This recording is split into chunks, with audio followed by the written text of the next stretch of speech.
of its guests, advertisers, or even its viewers. The information contained in this program is not to be confused with medical or legal advice. An appearance on this platform is not necessarily an endorsement, but as always, we encourage you to do your own research. Enjoy the show.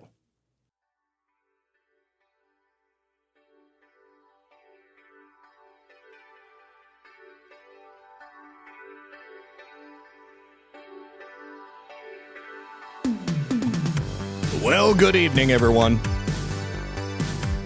And of course, welcome back. Yes, to another very exciting episode of Red Pill News Live Friday News Roundup. We've got a ton of stuff to talk about today, and my day has been so full already, let me tell you. Had a couple of appointments this morning, had to take the dogs to the vet at 3. Still got it together to bring you guys all the news that's fit to print. We got a couple of big thank yous I got to give already over here on Pill. Thank you guys so much. Moon Baby says, what up, fam-a-lam? Appreciate you. Duppy, good to see you, my man, says, happy Friday, Zach. Trump Red Pill 1 says, yeah, Zach, thank you for that. Filter Dog 1 says, what happens if we find out that Iran obtained U.S. uranium via Uranium 1? I would say that the chances of Iran not obtaining U.S. uranium vis-a-vis the transfer of strategic uranium reserves to Russia is almost zero. So, I mean, what happens from the point at which the United States basically directs the actions of Iran going forward, don't know. I mean, Iran was obviously purchasing uranium from someone, and Russia was a strategic partner. Russia is the one who took over Uranium 1, Rosatom. So I don't know that it's going to have a huge impact, but certainly it could be used for psychological impact, talking about the way the Democrats lifted up Iran to put them in the position they are. All right, you guys. Well, we have a lot to discuss. I want you to sit back, relax, and grab your popcorn because we're going to get into it right about now. Thank you so much. Paulo Picasso says, Zach, helped me get through the darkest days of several years ago. I rarely miss a single show, but I don't chat much. Good to see you all aging. Yes, we are all still alive, and as you can see, I continue to get older on a daily basis, and I am totally fine with it. Somebody popped into the chat not that long ago and tried to use it to disparage me. Zak Paine, aging faster than most podcasters. Like, mother effer, I'm 47 years old. I'm going to be 48 this year. If you've been watching me long enough, you saw me turn gray. So I don't care. It doesn't matter. This is like part of the package. I know that the older I get, the older I'm going to look, and I really don't care because I'm just watching the show. Let me say thank you so much to Sulfanol as well, who says, Zach, happy Friday. Good to see you. Trump Red Pill 1 also dropping a cookie. Appreciate that. All right, so we have much to discuss. Before we do that, I do need to give a big shout out to the sponsor of today's show, the final sponsor of this week at the very beginning. And let me say thank you very much to my friends over here at Brightcore. You guys, Maria Morera was born in 1907. This is a time when horses were still sharing the streets with cars, the kinds of cars that could go anywhere, Model Ts, that sort of thing. She lived through 2 world wars, the Spanish Civil War, the rise of the internet. When she passed away in 2024, she was 117 years old. She was the oldest person on record at that time. And then after her death, researchers examined something remarkable inside her. Her gut microbiome was remarkably diverse in beneficial bacteria. When scientists studied other similar people, they found very similar patterns. There was greater microbial diversity and stronger gut balance in people like her. These are traits that are linked directly to immune health, heart health, and even brain health. But your gut microbiome is not just about digestion. It reflects how well your body adapts and functions over time. And when your gut stays diverse and supported, you gain strength instead of losing it as the years add up. This is why Maria's story matters, because it's something that every single person around us can do. Longevity isn't a miracle solution from one thing, but it's about daily habits that nourish your internal environment. And consuming kimchi is probably one of the strongest and simplest ways that you can help replenish that beneficial bacteria and maintain your microbial balance. This is why Brightcore created Kimchi One, delivering the benefits of fermented kimchi in a convenient capsule that helps you restore your gut's natural balance every single day. Now, today, as a result of them sponsoring the program, you guys can get 25% off your order by using code REDPILL at mybrightcore.com/RedPill. The link is in the description, but to get an even better deal, you can call Brightcore directly at 888-383-5996. They love to answer questions. They love to talk to people. So if you call them, make sure that you're using that number. Detoxify your body, rebuild your gut, take your health into your own hands starting today. Once again, that number is 888-383-5996. And thank you so much once again to my friends over here at Brightcore. Thank you very much, guys. And thank you to everybody here in the chat. As I said, we do have a lot to discuss. I do have one more brief sponsor that I want to make sure that I say thank you very much to. That's, once again, my friends over here at MCG Tac. You guys, this is wild. It's another product that just came out of R&D. The engineers over at MCG Tactical have teamed up with some legit defense contractors and some retired special forces guys, and they have built something incredible. It's the toughest, fastest red dot sight on the planet, and it's called the Rattler. We're talking next level tech here. It's a special lens coating that kills glare. It keeps the image crisp, and it lets you zero in crazy fast with a 2 MOA dot. It's tough as nails, too. It's pretty lightweight, totally waterproof, heat resistant, and it co-witnesses perfectly with your iron sights. The wildest part is that military contractors are dumping their $800 optics for this. And right now, MCG Tactical is letting my audience get it for under $60. That's right. You get 75% off, and they're going to give you free shipping during the launch. But heads up, that supply is tight, so they're capping the orders at 2 per person. You can also get it in tan or black, so whatever your rifle setup looks like, they're going to have you covered. So if you want one, you can scan that QR code you see on screen or head directly to mcgtac.com/Red Rat before they're gone. Thank you very much to MCG Tactical. And let us get right into the show. Also, Emerald Dragon says, don't sweat it, Zach. I'm 10 years younger and have more grays than you. It's all about how good you make the age look. The rest are just jealous. That's what I'm saying. I totally agree with you.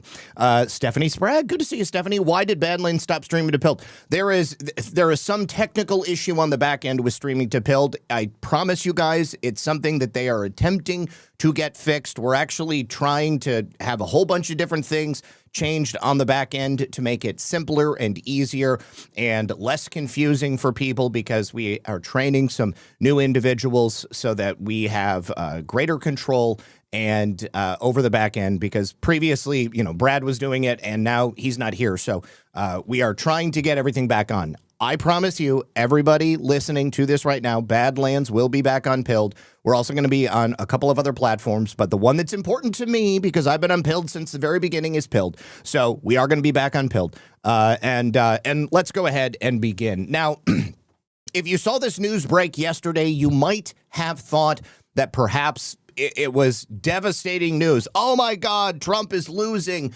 another high-level person in his government. It certainly is perhaps a little disappointing, because I think Todd Lyons is a fine man. He's done a great job as the director of ICE, but he was only the acting ICE director. And so Todd Lyons has just handed in his resignation. Now, there's no bad blood. Todd Lyons isn't leaving because he hates Trump or he doesn't like the work that he's doing. I mean, he was a career law enforcement official working in not only police work, but also working over there at ICE. And he's not leaving right away. He's going to stay on until May 31st. That's going to allow the administration to do a transition over to another director, whether it's another acting director or whether President Trump is going to, in that time, nominate somebody to be the full-on director of ICE, I don't know, but I tend to believe it's likely going to just be another acting director because the Senate just can't get their shit together.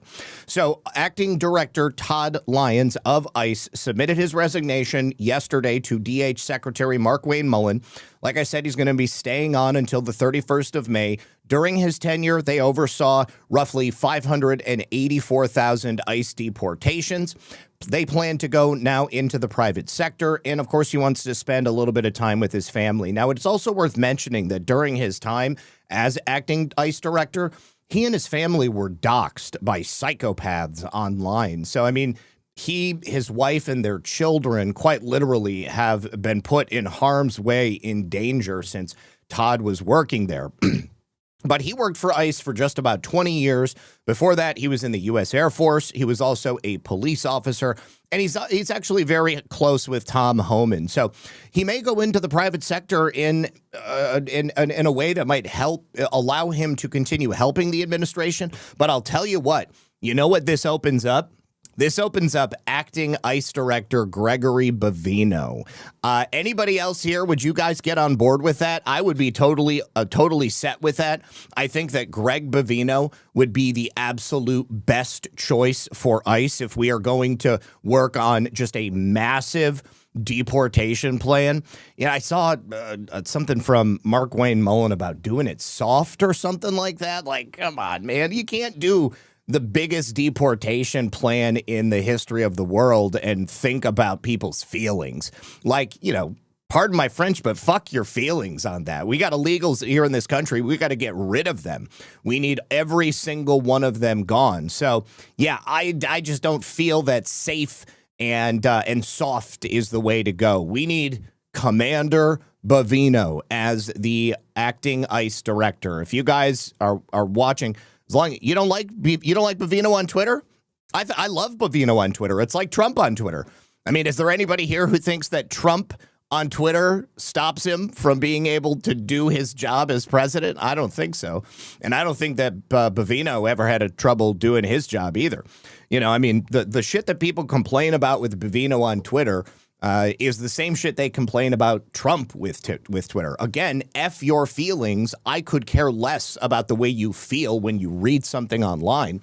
If Greg Bavino wasn't out there pounding the pavement every single day while he was running, all of those operations in Louisiana, Minnesota, Illinois, then I would say, maybe he shouldn't be on Twitter. But I don't think it stopped him from doing a great job at all. All right, so let's also talk about the situation with John Brennan. Now, yesterday, John Solomon said he expects to see charges for John Brennan by the end of the month, okay? We're looking at about 13 days now. But it turns out that apparently the lead U.S. attorney who was running the investigation under the actual overseeing U.S. attorney, which is Captain America Jason Redding Quinones, this woman that was running this is like a deep state holdover. And apparently she was slow walking the whole thing. She was trying to make sure that John Brennan would never be charged. So the Justice Department, and let me remind you, who is in charge of the Justice Department now? Todd Blanche. Todd Blanche is in charge of the Justice Department, and I've seen more shit hit the fan since Todd Blanche took over that role from Pam Bondi than I saw in the entirety of Pam Bondi's time in that office. So I'm feeling pretty good so far. But they've been looking into it, into John Brennan, into the overarching grand conspiracy since last July. And then we had CIA Director Ratcliffe refer Brennan and Comey for prosecution over the summer. We also, if I'm not mistaken, we had additional referrals that were sent over by, I believe, Jim Jordan. Jim Jordan sent over referrals as well. So U.S. Attorney Jason Redding Quinones is the boss of the Southern District of Florida. So he's in charge of the investigation, tip of the pyramid, if you will. And this other career prosecutor was sort of, I guess, slow walking the investigation. She did not want charges to be brought against John Brennan. Now, the Justice Department, having removed her, leaves it open for perhaps somebody that Jason Redding Quinones knows can come in and actually bring these charges quickly. Because if we're going to, it's been almost a freaking year. And we've seen John Brennan like on the world stage for well over a decade. We know this man is a liar. We're well aware of all of the unsavory things he was involved in. So why is it that Maria Meditis Long could not get those charges? Well, she notified attorneys representing people involved in the case that she's no longer part of the investigation. And she said that, basically, I'm out. I'm not going to have anything to do with this. And she didn't really say anything else. So she's been, a career prosecutor down there in the Southern District of Florida for many years. But it was stated by CNN, so take this with a grain of salt, the career prosecutors and investigators handling the case have for months pushed back against demands to quickly bring charges against Brennan and have signaled to Justice Department officials that they don't believe the case is a strong one. Still, they have continued to work towards possibly bringing it in federal court in Washington, D.C. Get the F out of here. GTFO, do not bring a single case in Washington, D.C. That is where you take cases to die. You're investigating it in the Southern District of Florida, so you bring the charges down in the Southern District of Florida. I don't believe what CNN said there. Not all of it, anyways. I definitely believe that there are plenty of career bureaucrat deep state hacks working still at the Department of Justice who have likely stood in the way of bringing a quick and stable indictment against John Brennan. Oh, yes, here it is. Brennan was separately referred for prosecution by House Judiciary Chairman Jim Jordan. So that was for knowingly making false statements during a May 2023 interview with the House Judiciary Committee. Now, that, I believe, was in Washington, D.C., so that's a charge that would have to be brought there, unless they make the argument that Brennan's false statements to Congress were in service of the larger overarching RICO case, the grand conspiracy against President Trump. So anyways, we'll see where that goes. Need to say thank you so much to Anarchist Owl. Damn, son, you're younger than Salty Cracker. He's 50. Hoot, hoot. Well, I got to be younger than somebody, don't I? All right. Now, and also mentioning Todd Blanche once again, John Solomon says that he believes President Trump is actually going to be nominating Todd Blanche in the coming days for, of course, the Attorney General's position. Now, I don't know if that's the case. Believe that this interview happened earlier in the week, and that still hasn't happened yet. But it feels right to me, the possibility that Todd Blanche would just, slip into the Attorney General's position. So we'll have to see. Let me say thank you also to Sean Joe for the can, Trump Red Pill for 2 cookies, and Sean Joe for another cookie. Thank you very much, you guys. All right. Now, would it surprise anyone here if I told you that a Utah Supreme Court justice by the name of Diana Hagan was just exposed for having an allegedly inappropriate relationship with a leftist Democrat attorney who was involved with helping the Democrats steal a congressional seat in Utah?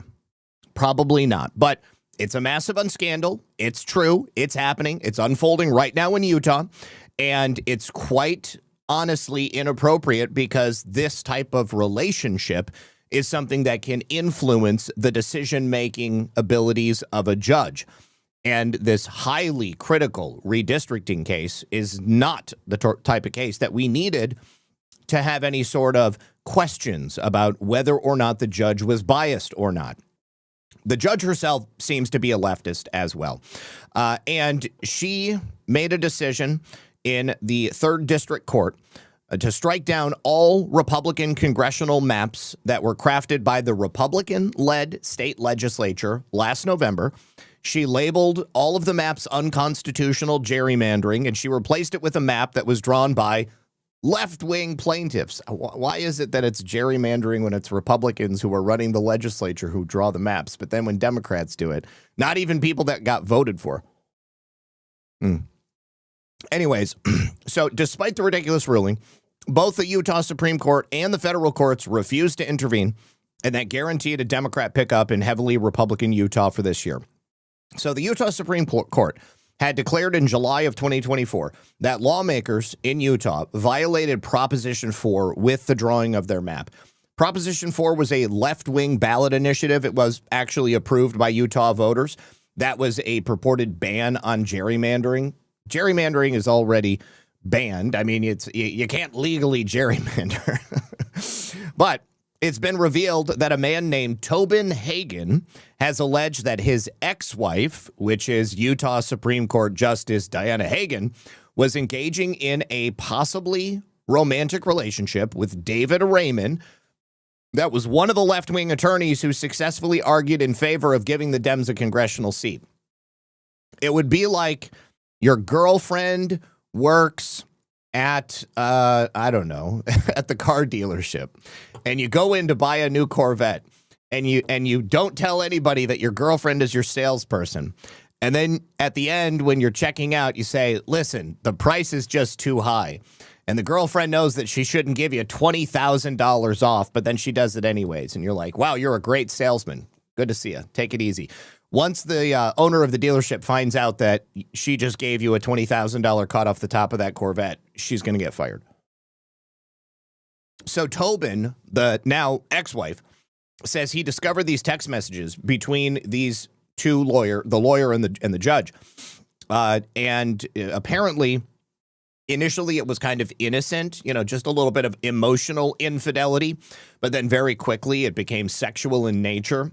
Why is it that all of these people can't keep their dick in their pants? I don't know what the hell is wrong with people. Anyways, an attorney received the allegations from Tobin Hagen via Facebook, and then they filed a complaint with the Judicial Conduct Commission in December of 2025, so 4 months ago.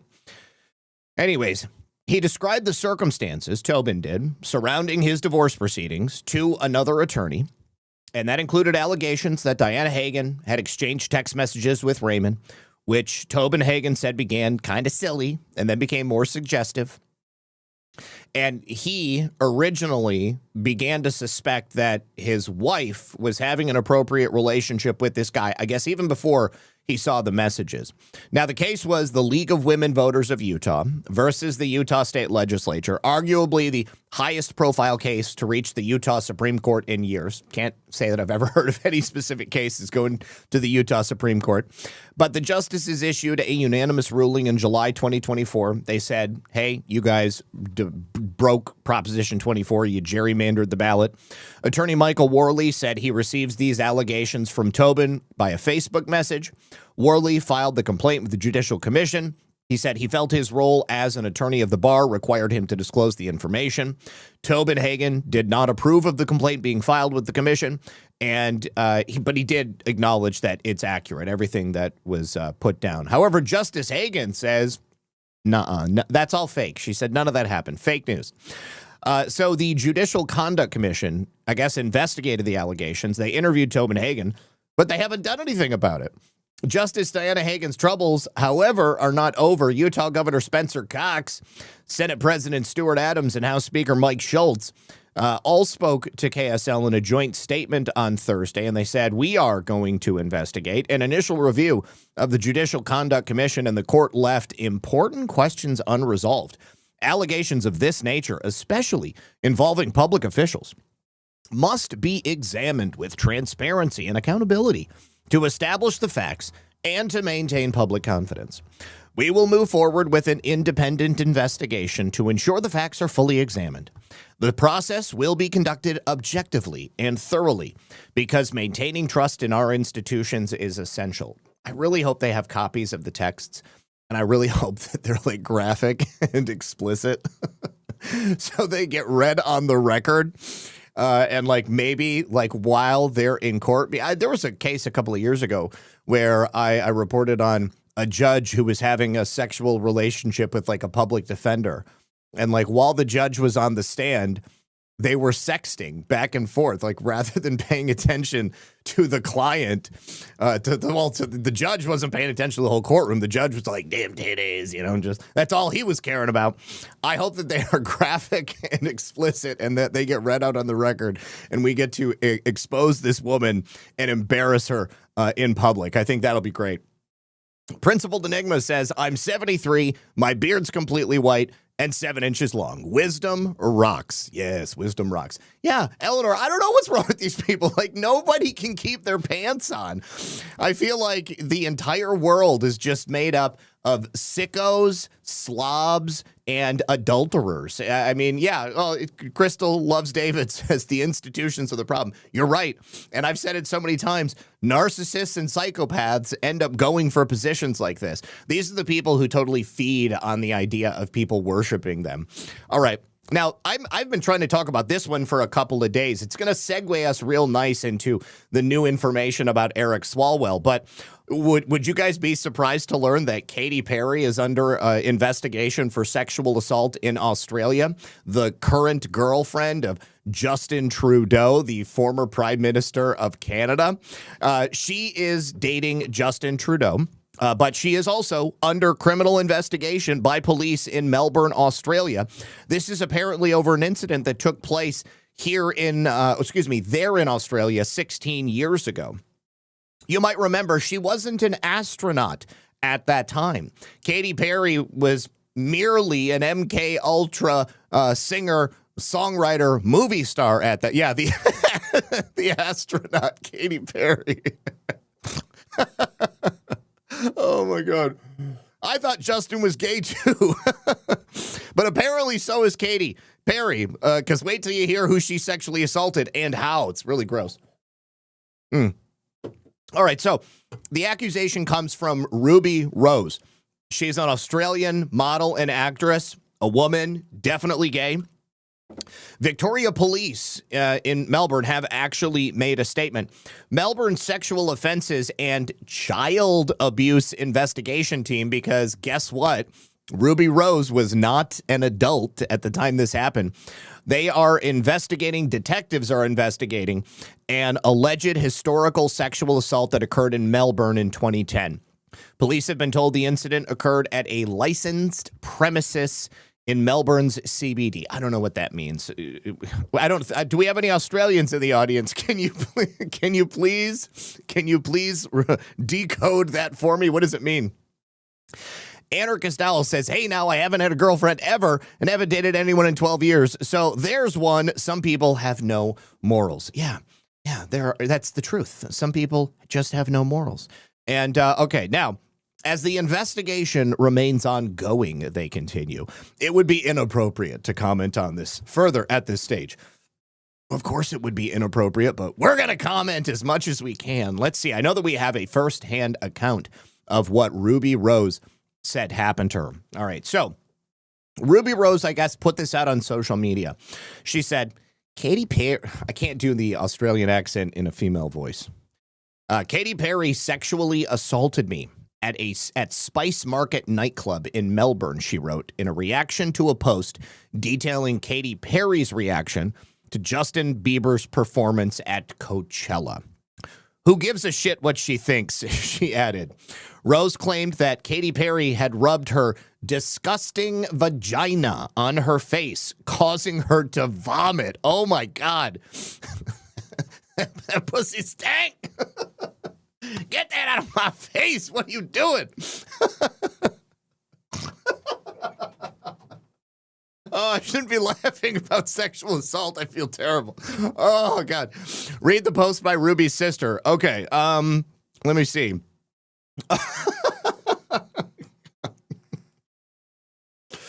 I need to figure out where Ruby's sister's post is. I don't know how to identify that. Can somebody tell me how to find Ruby Rose's sister's post? Anyways, Ruby Rose has accused Katy Perry of sexually assaulting her around 20 years ago. She rubbed her disgusting vagina on her face. Like, how do you even get to a position? You're like, hey, what's up, girl? Like, I just don't get it. The mechanics of it. I'm missing something here. I don't know. Maybe Ruby Rose was really drunk and she was just like, whoa, turns her face and all of a sudden Katy Perry snatch is just right there. All right. I gotta calm down. Representatives for Katy Perry have vociferously denied the claims. These allegations being circulated on social media by Ruby Rose about Katy Perry are not only categorically false, they are dangerous, reckless lies.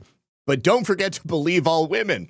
Miss Rose has a well-documented history of making serious public allegations on social media against various individuals, claims that have repeatedly been denied by those claims. Of course, if you make claims against anybody, the first thing they're going to do is deny that claim. It says nothing about those claims having been proven true or false. Now, in the instance of this, of course, an investigation has to be done, especially if Ruby Rose was a minor. As of this afternoon, I have finalized all my reports, Ruby Rose said. She said that the accusation is allowing her to start the healing process and to move forward. Well, good for you. This means I am no longer able to comment, repost, or talk publicly about any of those cases or the individuals involved. This is a standard request from the police, and in many ways, quite the relief. Oh my God, I guess that Katy Perry was accused of sexual misconduct previously. I did not know that. We'll have to take a look at that in just a moment. Let's see. Oh, and of course, we do know that she's a vocal supporter of the Democrat Party. Hang on. Let's see. What else was Katy Perry accused of? Oh, back in 2019, she was accused of sexual misconduct twice during the summer of 2019. Oh, wow. Both a male and a female made accusations against Katy Perry. We're not going to watch the whole video, but I guess it's good to know Katy Perry appears to be a serial sexual abuser. Let's see. Ruby Rose sister statement, Katy Perry. Again, the Schadenfreude is thick this week, guys. Okay.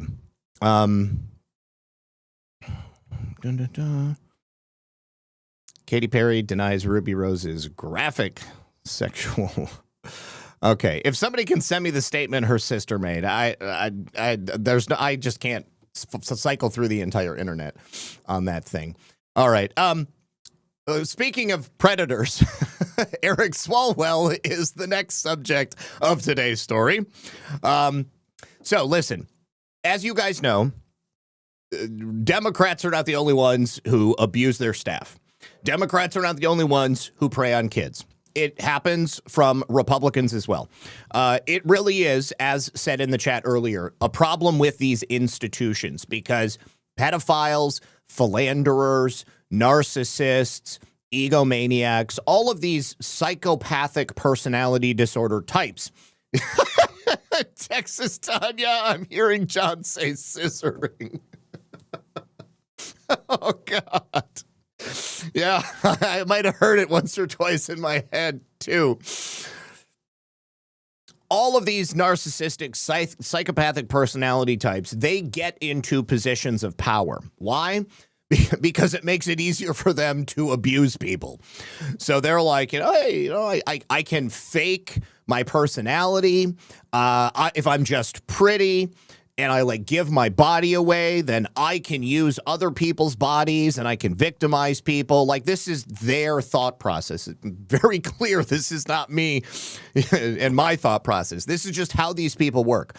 This is why we keep seeing the same patterns of abuse time and time again in Republicans, Democrats, politicians, bureaucrats, business, banking, modeling agencies. I mean, teachers, priests, religious leaders of all kinds. It's across the board. All right. But right now, the important thing is that Congress is being exposed. Now, Cheyenne Hunt, who is the woman who first came forward with all of these women who were accusing Eric Swalwell, since she went public and brought these women's stories forward, she is now being inundated with not only women accusing Eric Swalwell, but women accusing other members of Congress. And she's a lawyer. And so she's banded together with a group of other lawyers. And they are about to take down a huge, huge group of men, not only in Congress, not only Democrats, not only Republicans, across the political spectrum, but they're also going to be going after other employees in Congress who have a history of abusing young staff, interns, colleagues, and then people within other industries as well. Clear from the messages that So let me blow this video up and let's take a listen to Ms. Hunt. It's becoming clear from the messages that I'm receiving that this problem is bigger than Eric Swalwell. They desperately want you to believe that this is a few bad apples, but the truth is, it's a systemic rot. Women are reaching out about experiences they've had of sexual harassment or even assault by other members of Congress and also by other men in positions of power. This is beyond party lines. This is beyond politics. I'm hearing from folks in every industry who are saying that men in positions of power are exploiting them. The resources that we put together to expose and take down Eric Swalwell are still available to you. If you have a story about him, any other member of Congress, or any other man in a position of power that you want to explore coming forward with, we can help you. We can connect you to pro bono legal counsel so you understand your rights. We can connect you to trusted journalists who will protect your anonymity as you come forward. And we're happy to just talk to you about this and support you through this because it is incredibly difficult. They desperately want this to be an isolated moment, but we're putting our stake in the ground as the next generation of women saying that this is a movement, that we will not stand for this revival of misogyny. This is our rebuttal. And if you're sweating and you're scared, you should be. All right, let's also be honest. It's not just men.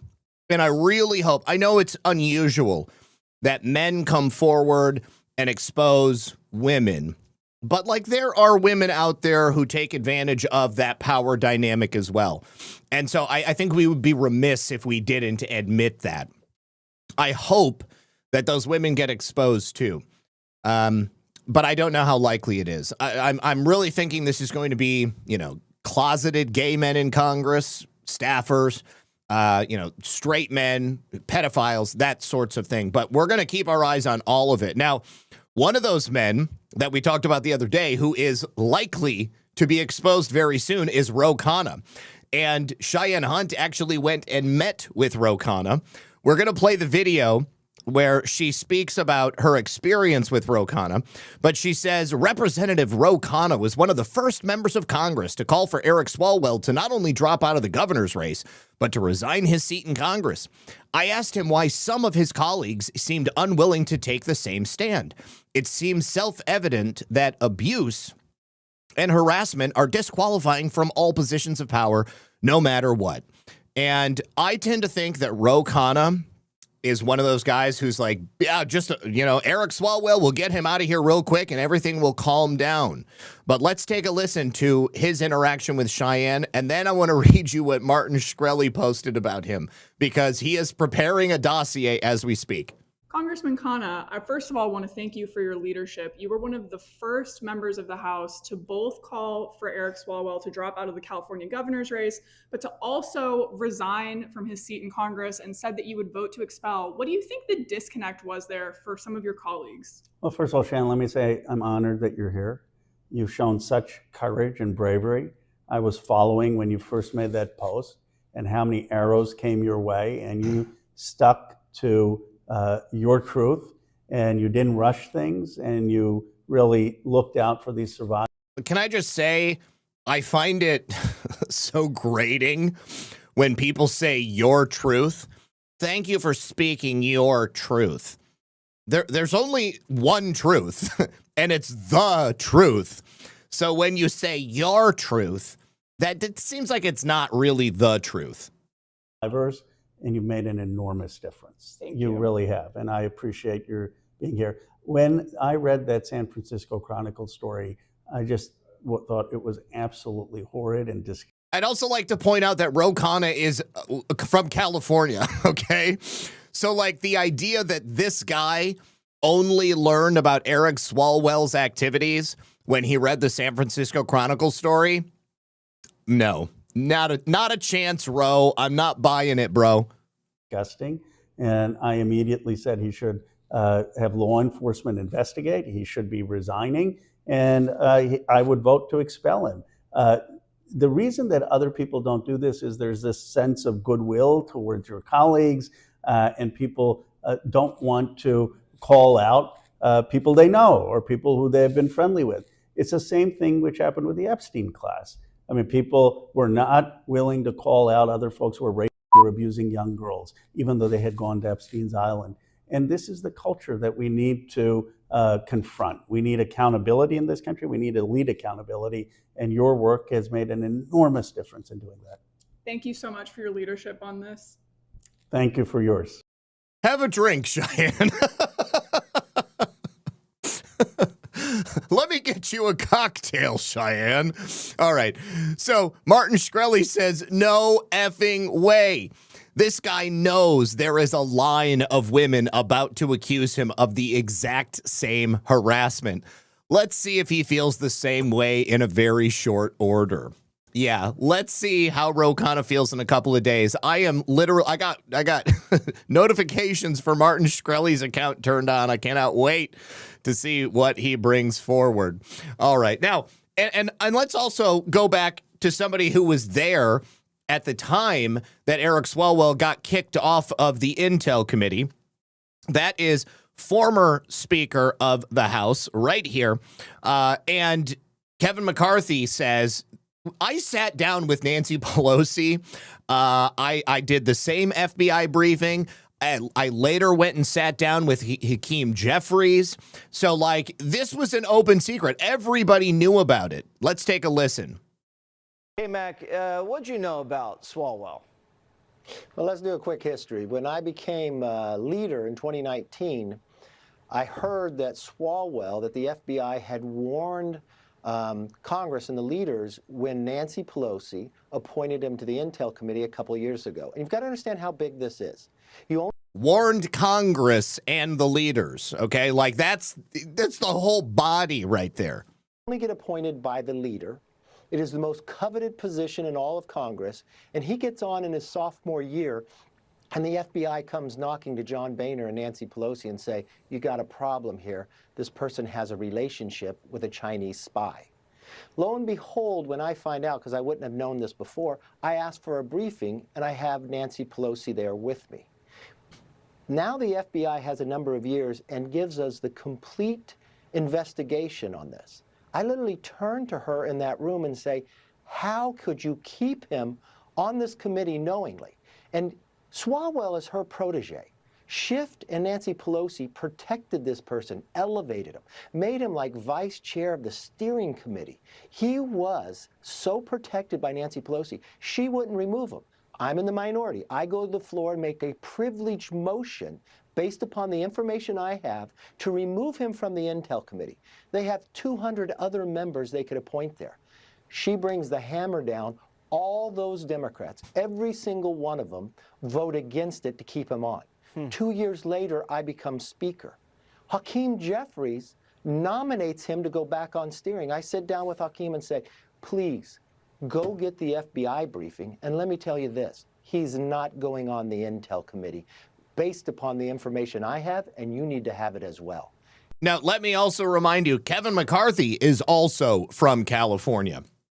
All right, so regardless of what you think about Kevin McCarthy, because he's not like super high on my list of like, you know, people to idolize, the only thing that matters here is Kevin McCarthy's contemporaneous experience with Nancy Pelosi, knowing about Eric Swalwell's history and still placing him on the Intel Committee and the steering committee, giving him these prestigious positions, reminding you guys that Eric Swalwell was very early in Congress.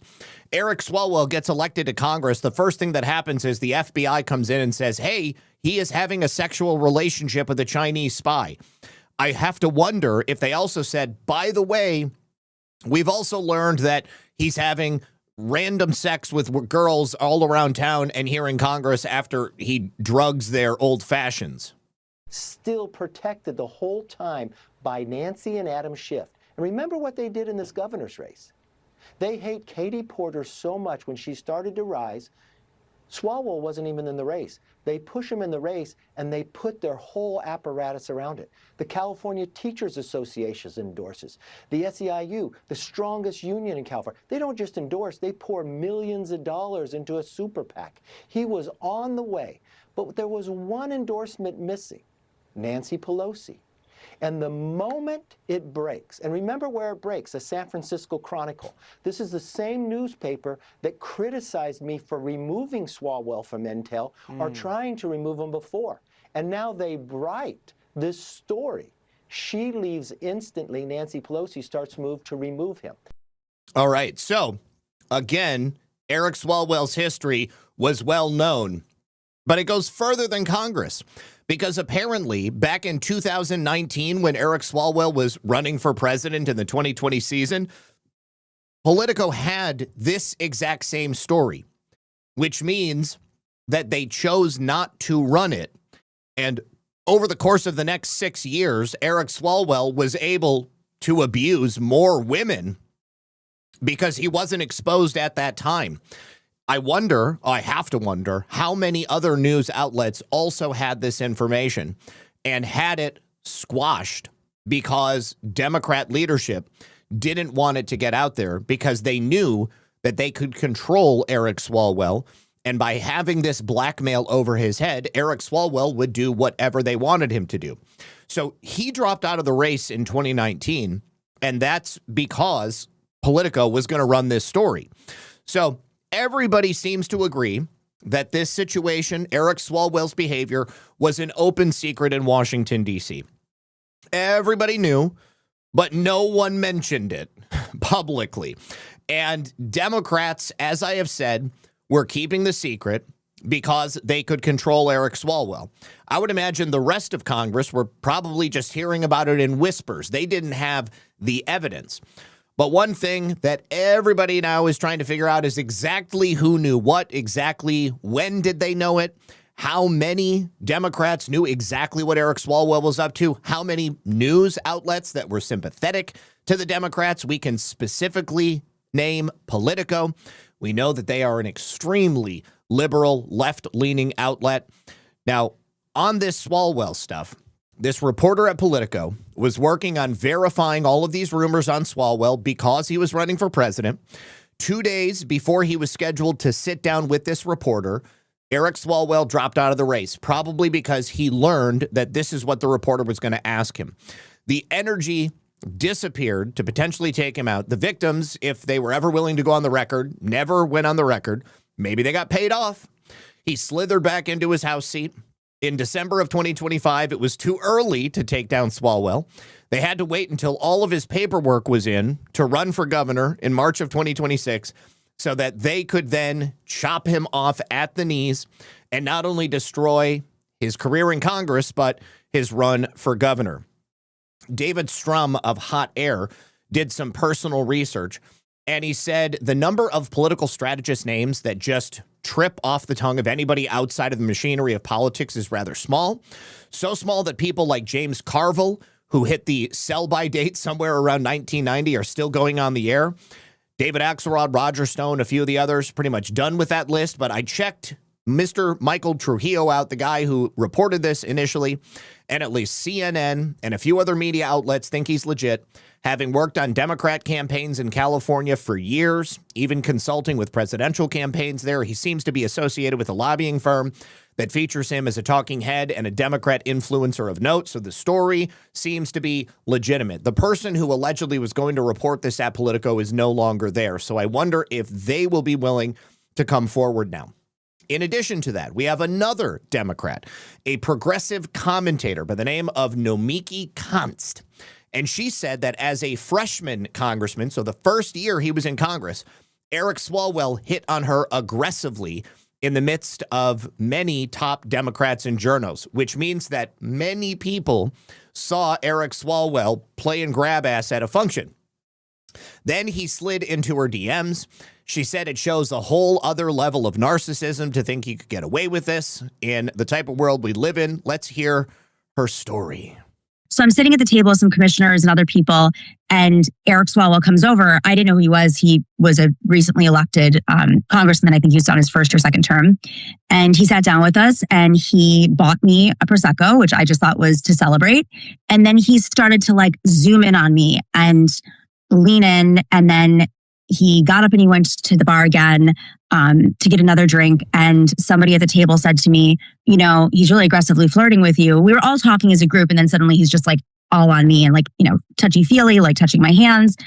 And they're like, he's married. And I was like, well, I'm not interested in him. But then I was thinking as I was sitting there in that moment in 2018, as he was touchy feely and it was very clear to everybody that he was flirting with me and that he was married, I was just thinking, I don't want to be seen talking to somebody who's married. So I got really uncomfortable because I didn't want my reputation to be affected by that, even if I was not, you know, flirting back.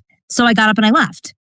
Flash forward 6 years later, he shows up in my DMs again on X. And it was about something completely unrelated. And I was like an opening for a conversation. And I literally don't think he knew who I was from the first time.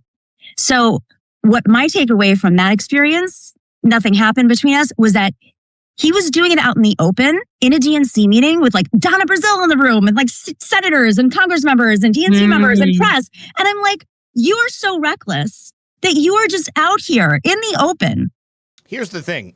It would be reckless for anybody else except for a Democrat politician whose behavior is well known to everybody who don't care about his behavior, because this is par for the course in Washington, D.C.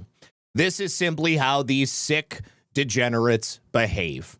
And everybody else is happy to allow it to continue, because if they step out of line, well, you get a situation like what we have right now, Eric Swalwell's business being plastered all over the internet.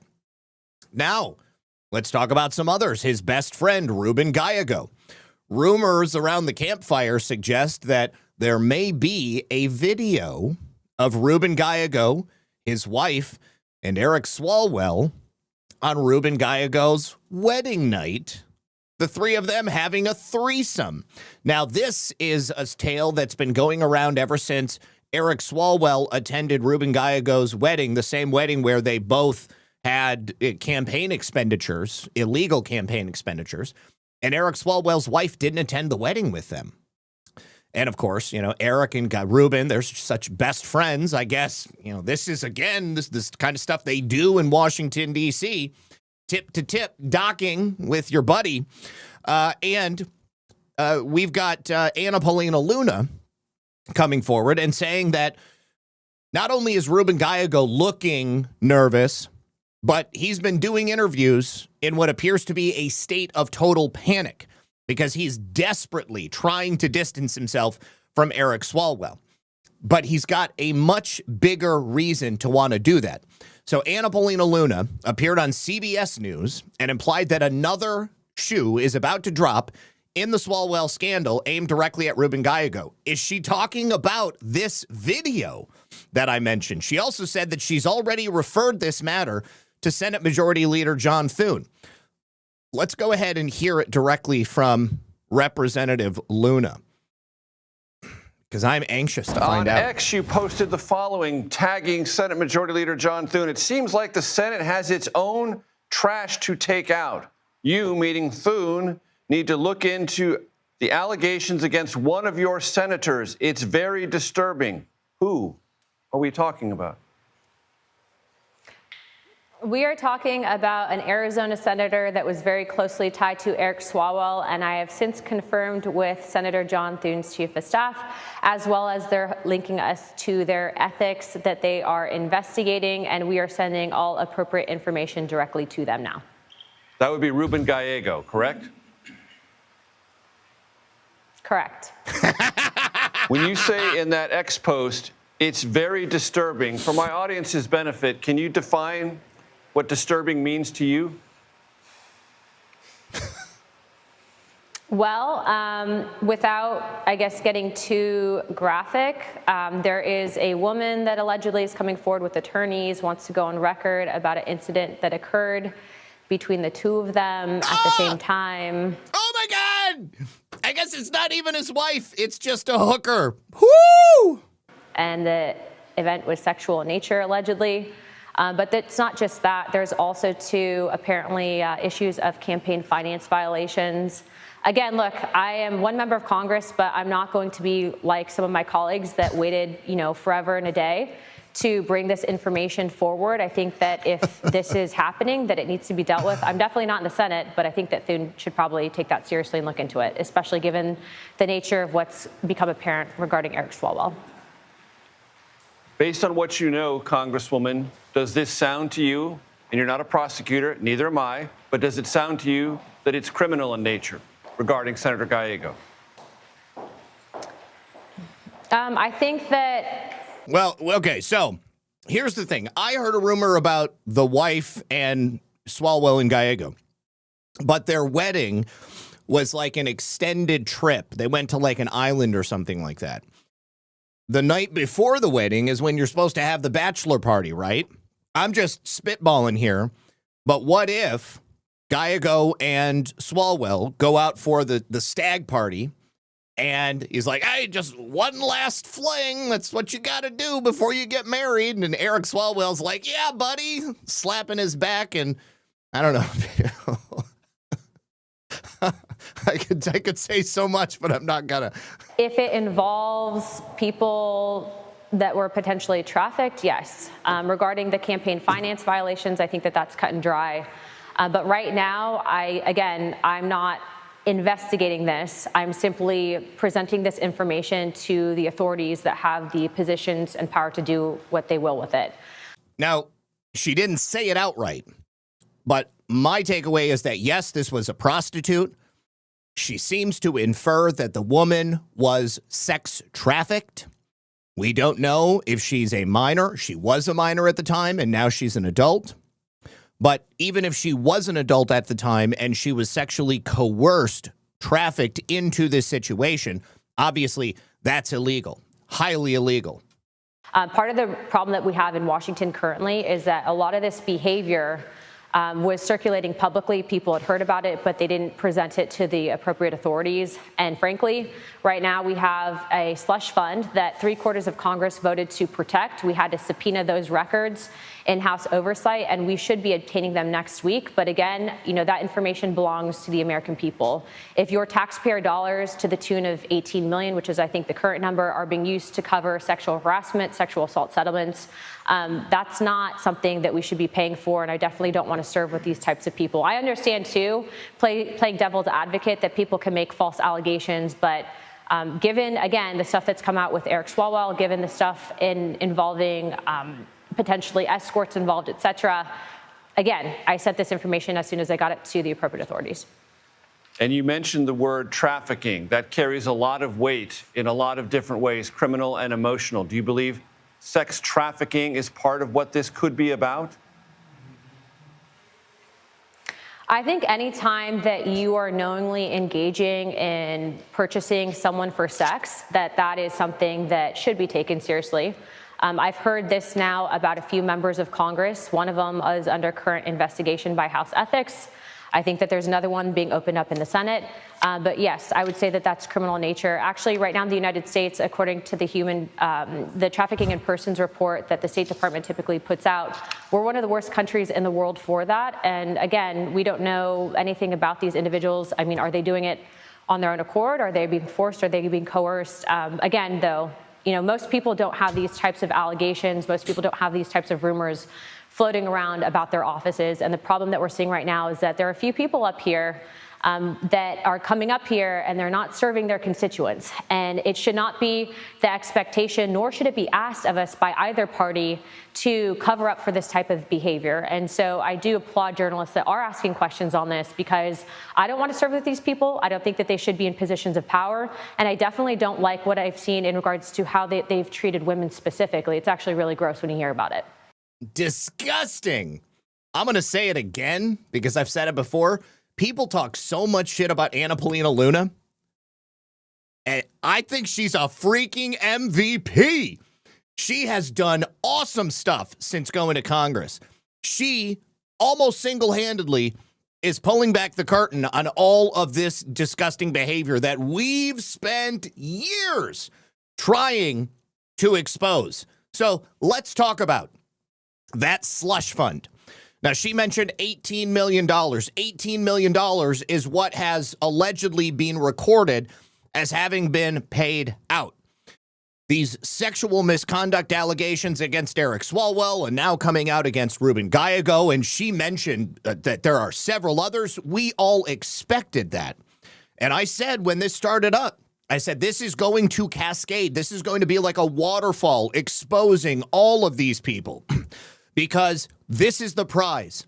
The slush fund being revealed, the accusers coming forward, and the perpetrators being exposed is exactly what we need to happen so that we have a mass culling that takes place in Congress. Now, she said we're going to have it next week. I told you guys earlier in the week, they already subpoenaed this stuff.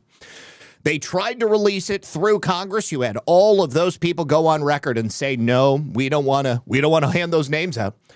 We don't want to hand those names out. Okay. You don't want to hand the names out? Then Paulina Luna and the Oversight Committee, James Comer and the boys, they will subpoena that list and they will reveal it to the American people. So she wrote on X, a friendly reminder that House Oversight subpoenaed the records of the Congressional Sexual Harassment Slush Fund, and we will be releasing them. Maybe we'll see more resignations. You never know. So this slush fund, for decades, has had a taxpayer-funded system set up for settling so-called workplace disputes, which truly is mostly sexual harassment claims. It was initially created under the Congressional Accountability Act of 1995. They might as well have called it Convincing the American People to Pay for Our Bad Behavior Fund. Such disputes have often been handled by the Office of Compliance. Later, they named it the Office of Congressional Workplace Rights. These settlements are paid by the U.S. Treasury, paid for by the U.S. taxpayer, and the names of the lawmakers involved are never disclosed. I've never heard of anybody having their information disclosed. Now, watchdog groups, people who have been critics, people like myself, have argued that this is a system that protects predators in Congress. It stops them from having any kind of accountability. It takes money out of our pockets. It adds to the bottom line budget of the United States every single year. And those funds should never be used to resolve complaints involving individual lawmakers, issues of sexual assault, sexual harassment, rape, sodomy, whatever it might be.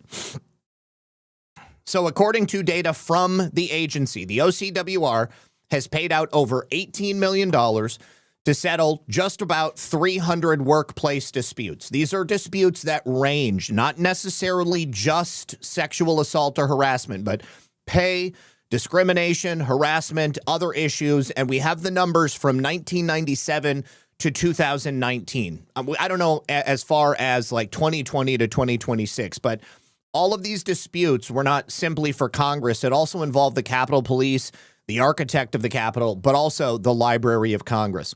Now, there have been ongoing calls for transparency for quite some time. There's a nonprofit organization, an NGO, called Open the Books.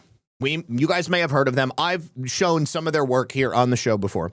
But in 2021, they wrote something where they said that after 23 years and $18 million in payouts from the Workplace Rights Office, it seems like taxpayers might have the right to know a few more details. So back in 2018, there was, again, calls for this list to be revealed. That's obviously when the whole Me Too movement came out. They kind of hijacked it and then created the Time's Up movement. Congress passed some reforms in 2018 that required members of Congress to repay the cost of the settlements that were covered by the Treasury, with other reforms also enacted aimed at increasing the transparency and the accountability. But despite those so-called reforms, we've still got a lot of questions about this slush fund that still to this day are unanswered. Concerns about the scale of past settlements, any ongoing investigations, which likely never happened because as soon as somebody gets a payout, they have them sign an NDA and then everybody goes away. And more Republicans than Democrats have been pushing for the information about this slush fund to be revealed. 2026 appears to be the year that broke the camel's back. Last month is when the House Oversight Committee passed Nancy Mace's motion to subpoena the OCWR. In that subpoena, she demanded the release of all awards and settlements paid pursuant to Section 415 of the Congressional Accountability Act prior to December 12, 2018 for misconduct by members of Congress. Why that date? Because that date would be anything after that would be when members of Congress would have had to pay their own settlements. However, I really wish that she would have just said for all time, because even if members of Congress paid back the money that were paid out to other people, I think that those people deserve some kind of justice as well. And I would hope that anybody who received a payment in the last 8 years might be willing to come forward and say, sure, I was sexually assaulted in Congress by, X, Y, or Z. So she said at the time, today the members who voted for our subpoenas chose transparency over secrecy and accountability over cover-ups. We will not stay silent while the American people are kept in the dark. Not on the Epstein files, not on the taxpayer-funded settlements members of Congress used to hide their own misconduct. Today brings us one step closer to the truth, and the establishment has tried so hard to keep it buried. And according to Paulina Luna, these records are now about to be made public. Cannot wait to see this, and I am very, very proud of the representative from my home state of Florida. Thank you very much, Paulina Luna. All right, now speaking of Washington, D.C., a brand new case with the Washington, D.C. police. This is a veteran Metropolitan Police Department lieutenant. At one time, he was the leader of the D.C. Police Union. He's now arrested and behind bars in Harford County, Maryland. He is facing accusations of sexual solicitation of a minor and the possession of child pornography. This is according to new public court filings. The officer is named Lieutenant Matthew Maul. He's being held without bond. It's a rare and highly visible case because of his rank in his past role with the union. If we look at court records, we can find that there are charges of sexual solicitation of a minor and possession of child pornography. Maul was arrested in Harford County. He's currently being held without bond.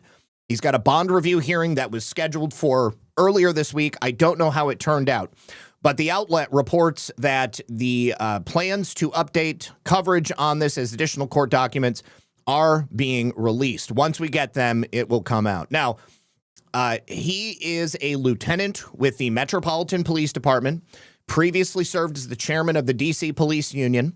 That was a position, obviously, high profile, pushed him into the spotlight back in 2016, 2017.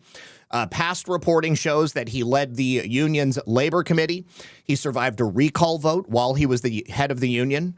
And that means that because he's still a police officer and he went and tried to solicit a child, undoubtedly, we're hearing a lot more about this case. So a judge is going to decide whether or not he's going to set foot. I think this article was published 2 days ago, which would have been on Wednesday. So I don't know if they're talking about next Wednesday or if they were talking about this past Wednesday. But I'm anticipating, I read someplace else that I think that he was soliciting a male child, not a female child. I believe that he's part of some LGBTQ group as well. Let me just do a quick fact check on myself here. Where is it? Lieutenant Matthew Maul. I want to say that, yeah, he led some LGBTQ group in D.C.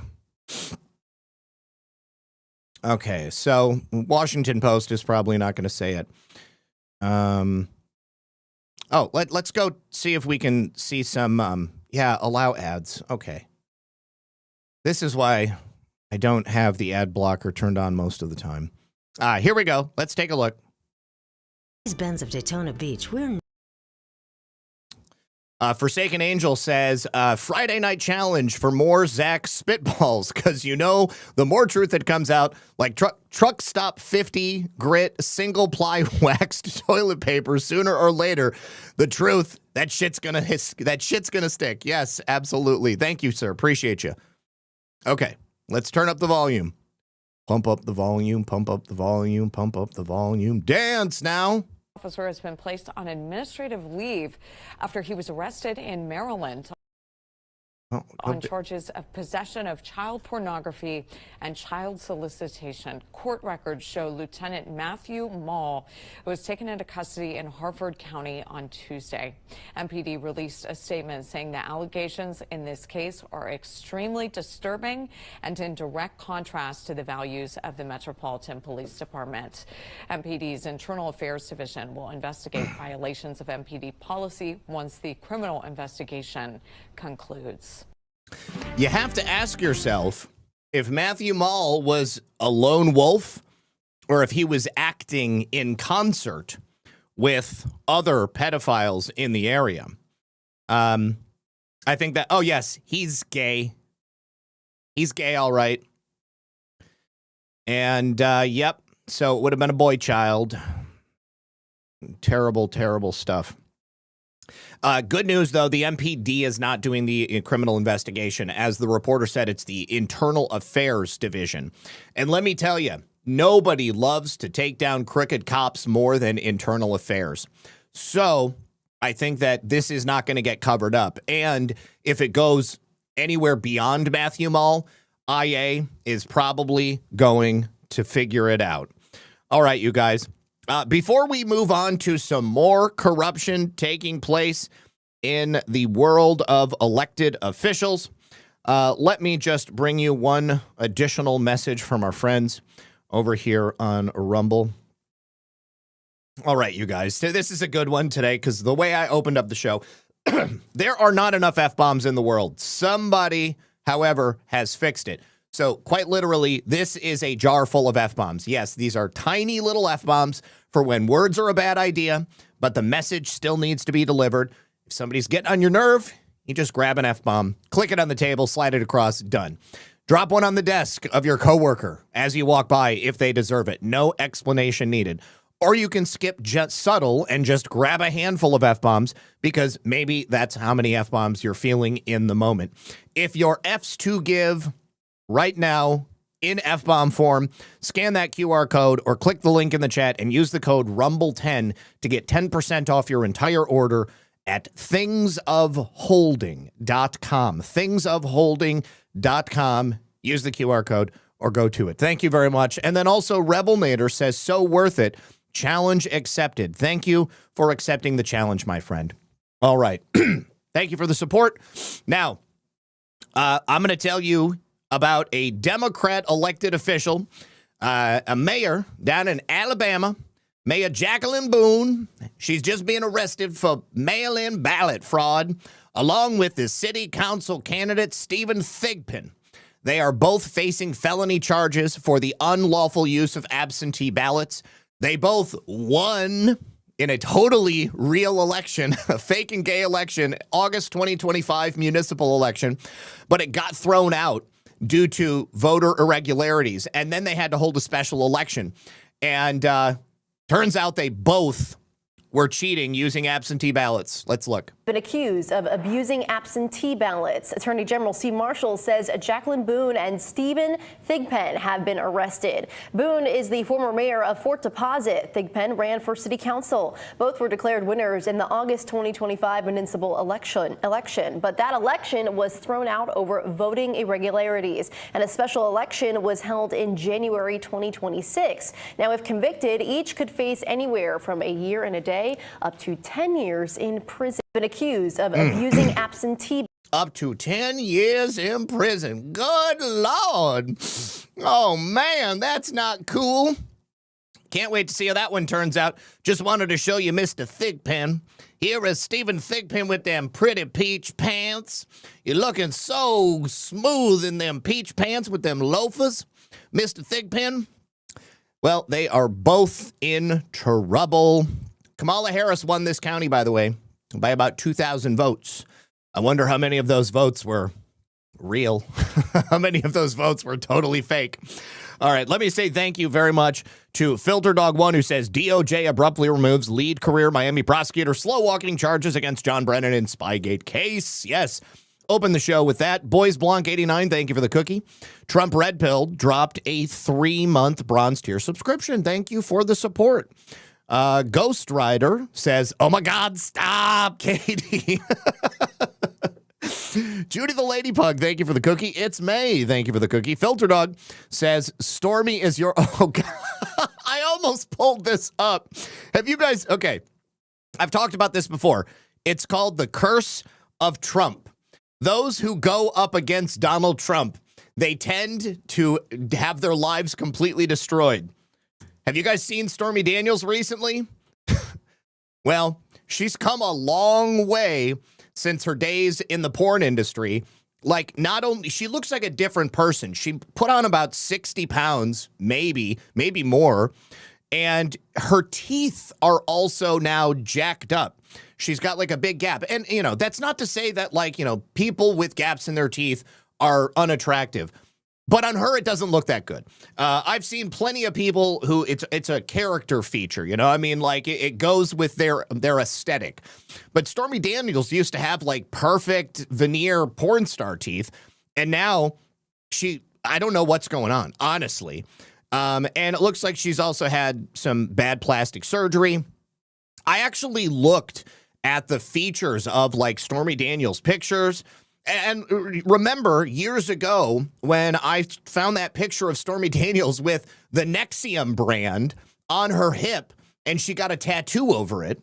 Yeah, that was so many years ago. But Stormy Daniels used to have like a pretty banging body. I mean, that's, you know, she had to. She was making adult videos. But like, I don't know, man. Since President Trump and her went head to head, Trump came out on top. The man still is looking great, sounding great, talking great. He's also the leader of the free world. And Stormy Daniels looks like she's quite literally fallen apart. Oh, yeah. And Michael Avenatti's living in a halfway house.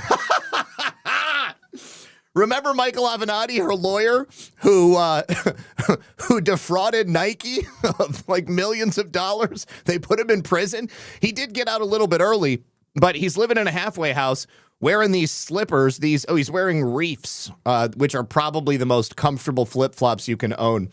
S2G109 says, even with some of the disgusting pedo news, it's been great to have some good news and lots of Zak laughs. Thank you so much, S2G109. I appreciate you. Yes, it's karma. And yes, it very likely may be meth. The meth could be why she was so skinny previously. And then, of course, maybe she smoked meth, her teeth started to crumble. She stopped smoking meth, and then as soon as she stopped smoking meth, she just, lay off, I'm starving, and just started eating. Look at what somebody did over here. Holy shit, he's Bigfoot!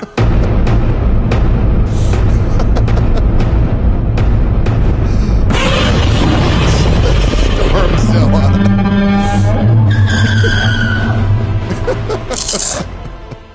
That's a huge bitch! Holy shit!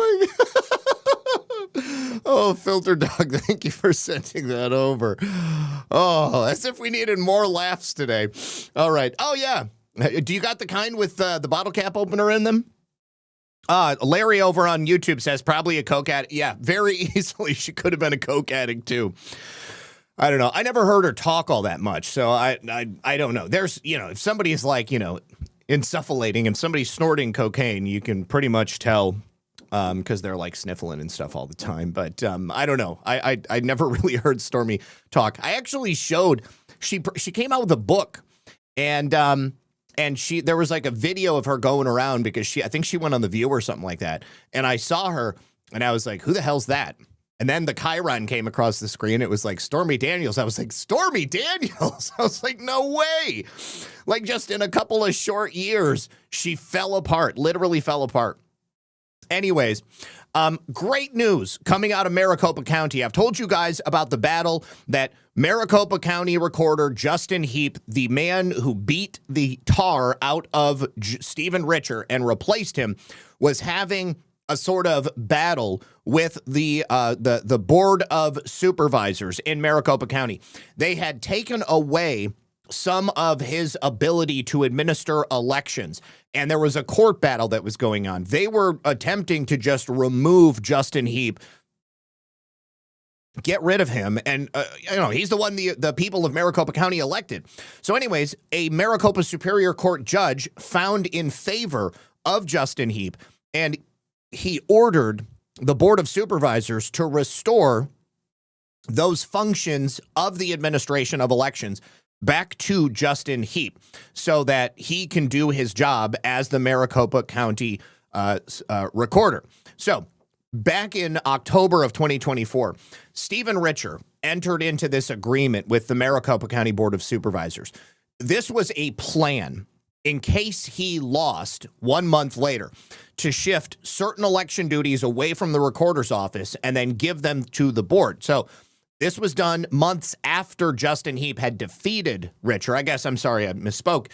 The election where he was kicked out was July 30th. That's right, because he beat him in the primary. Okay. So 1 month before Heap won the general election in November 5th and then succeeded Richer, Richer was already on his way out. So the agreement was unanimous, and it gave the board control over early ballot processing, which included the appointment of a bipartisan board that was responsible for overseeing that early voting process. The agreement also centralized election-related IT functions, and it also gave a $5 million budget to the Board of Supervisors for the running of those IT services. Now, after the board and Stephen Richer approved this ridiculous deal on October 10th, a local Phoenix station said, the agreement unanimously approved by the board on October 10th, because of course, why wouldn't they unanimously approve their own plan to usurp the incoming county recorder, gives the Board of Supervisors the authority to appoint the board that processes early ballots, which includes an inspector and 2 judges from different political parties. According to the Election Procedures Manual, those boards examine, count, and verify early ballots before they're tabulated. That includes opening envelopes, ensuring the ballot envelopes show the correct election code, and identifying damaged ballots. If you want to steal an election, this is definitely something you want to have under your purview. Under the previous shared services agreement adopted in 2023, the recorder managed early ballot processing. Now, under this new agreement, the recorder's office will retain other election-related responsibilities, including voter registration, planning and administration of early voting, and signature verification of early ballots. However, the Board of Supervisors also voted to remove the recorder's information technology staff, and it gave that $5 million budget to themselves for the supervision of this apparent IT-related infrastructure.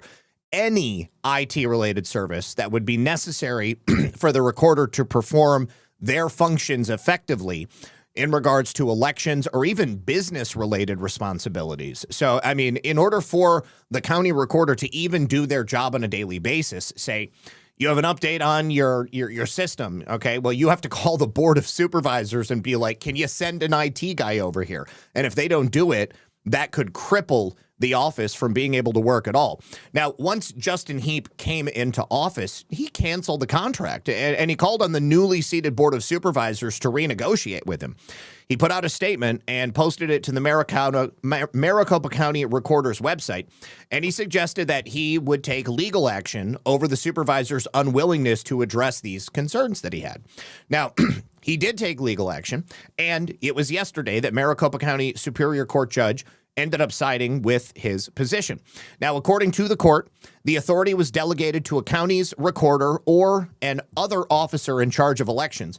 But the order also stated that the recorder may subsequently withdraw his or her consent and reclaim his or her statutory authority or responsibility. So the judge ordered that the Board of Supervisors must return to the recorder's direct custody and or control of the IT staff, the servers, the databases, software, websites, and equipment that were previously in the recorder's custody prior to this agreement being made in October of 2024. And he enjoined the Board of Supervisors from further exercising any election functions delegated by the legislature to the recorder. You guys, this is a huge, huge win for ensuring the security of elections in Maricopa County. Now, the Board of Supervisors had argued that they had the authority to control funding and structure operations inside the recorder's office. However, the judge also rejected that claim. He found that the Board of Supervisors has a non-discretionary duty to fund all reasonable and necessary expenses of the recorder as set forth in Arizona statute, Title 16 of Arizona Revised Statutes. So, on good cause and in this court's discretion, it is ordered, meaning you have to do what I'm telling you to do. Number one, declaring consistent with the legislature's intent that whenever a statute in Title 16 of the Arizona Revised Statutes delegates authority to or imposes a responsibility on a county recorder or an other officer in charge of elections, the statute is delegating that authority or responsibility to a county's recorder, unless the county's recorder agrees that an other officer in charge of elections may be designated to carry it out.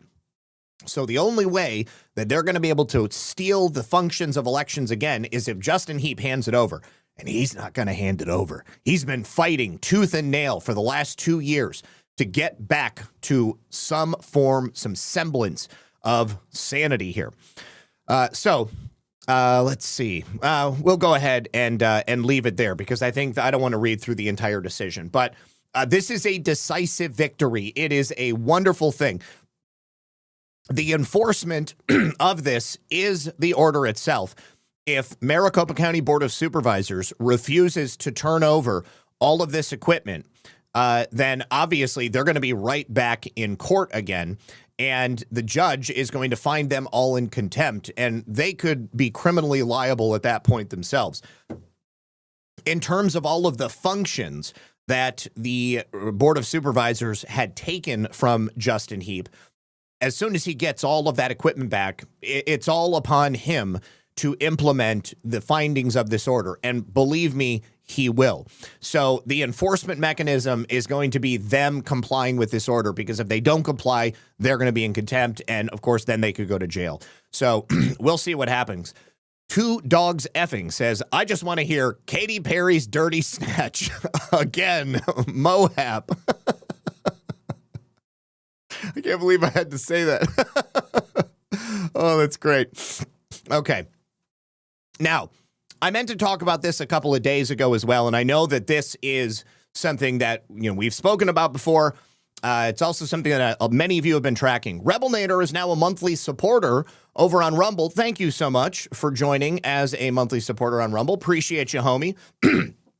Now, President Trump, on the lawn of the White House the other day, was asked about the situation that we currently have where at least 10 U.S. scientists with some advanced classification, connection to exotic technologies, material science, physics, potentially UAPs, all of these scientists in these various strange areas of research have either gone missing or have died under mysterious circumstances. So President Trump said that he is aware of the situation and that he's very interested, and there is now an investigation. Take a listen. 10 missing scientists with access to classified stuff, nuclear material, aerospace. They've all gone missing or turned up dead in the last couple months. Based on what you've been briefed, what do you think is happening here, and do you think that this is connected or totally random? Well, I hope it's random, but we're going to know in the next week and a half. I just left the meeting on that subject, so pretty serious stuff, but we're going to be hopefully, I don't know, coincidence, if you whatever you want to call it, but some of them were very important people, and we're going to look at it over the next short period. Now, some of them, I believe, have been killed. Others, I think, left voluntarily and didn't tell anybody where they were going because they didn't want to be killed. I can think of at least 3 of them Well, 2 of them that were essentially seen walking away from their homes, leaving all of their worldly possessions. And then, of course, General William McCasland, who went home, changed his clothes, left his phone, and then just took off. And his wife, when she called 911, she said, I think he's done this on purpose. But yes, at least several of them have walked away. These are those 10. I just mentioned Neil McCasland. He was a research scientist in the space research and acquisition. He had leading positions at the Air Force Research Laboratory and the National Reconnaissance Office. He also was a member of the Air Force. He also was holding senior roles at the Pentagon, and he commanded the Phillips Research Site for the Air Force Research Laboratory at Kirtland Air Force Base in New Mexico and the Air Force Research Lab at Wright-Patterson in Ohio. We also have Monica Jacinto Reza. She disappeared on June 22nd, 2025. She went hiking with a friend in the Angeles National Forest. Reza was an aerospace engineer.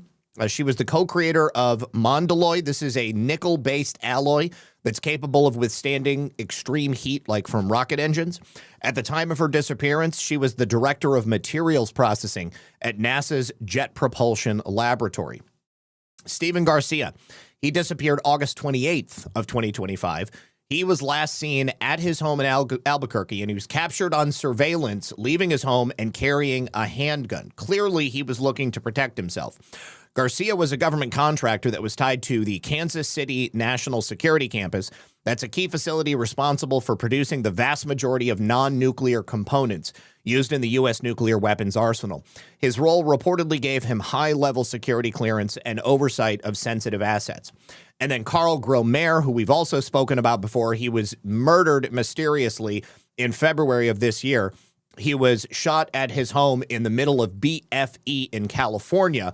Gromer had spent decades working on major NASA-backed missions, including Hubble and Spitzer space telescopes. He contributed to research on galactic structure, dark matter, and the search for habitable planets.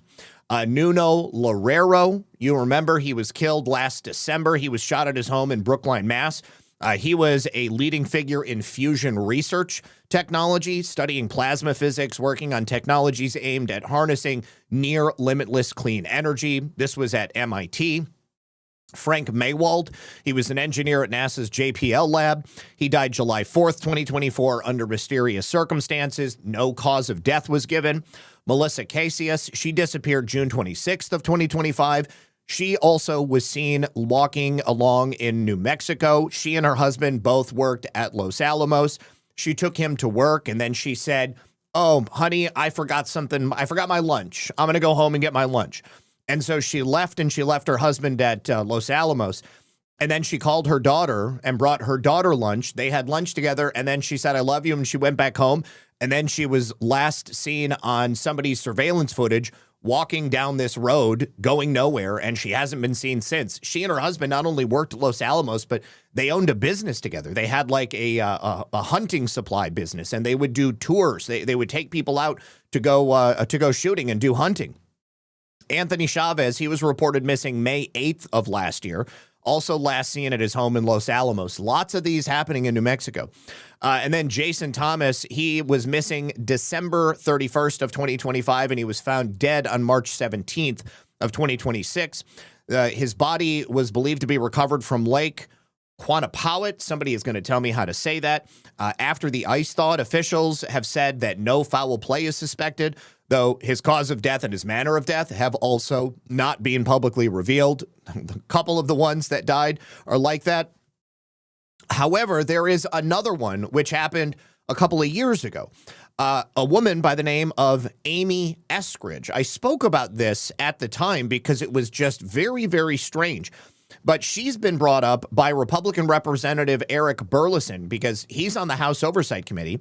And apparently, right before she killed herself or was suicided, she was supposed to come in and testify on UAPs, UAP programs, and she just killed herself rather than come in and testify, even though this is something she was very passionate about. Now, there have been a lot of videos that have been published about Amy Eskridge. She would routinely do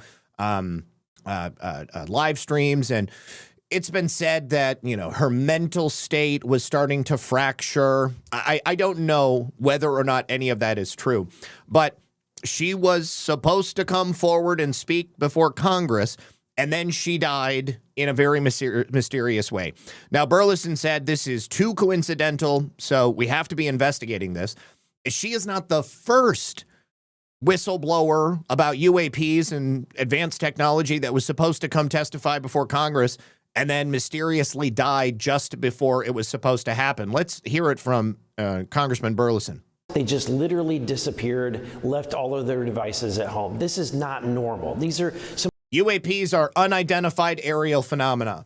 And the reason they say that now is because UFO is, the old term, unidentified flying object.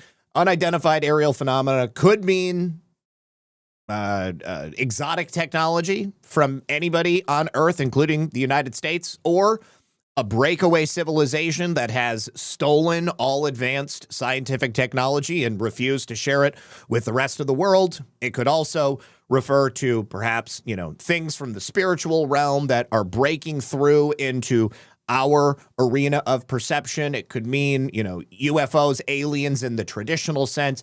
It's just something that is unidentified and it's been seen. Some of the most advanced scientists, researchers in our nation, some of the most important people for our nation's national security efforts, and they all just mysteriously disappeared. This is a rattling call to pay attention to this issue and make sure that our nation's top scientists are safe and secure.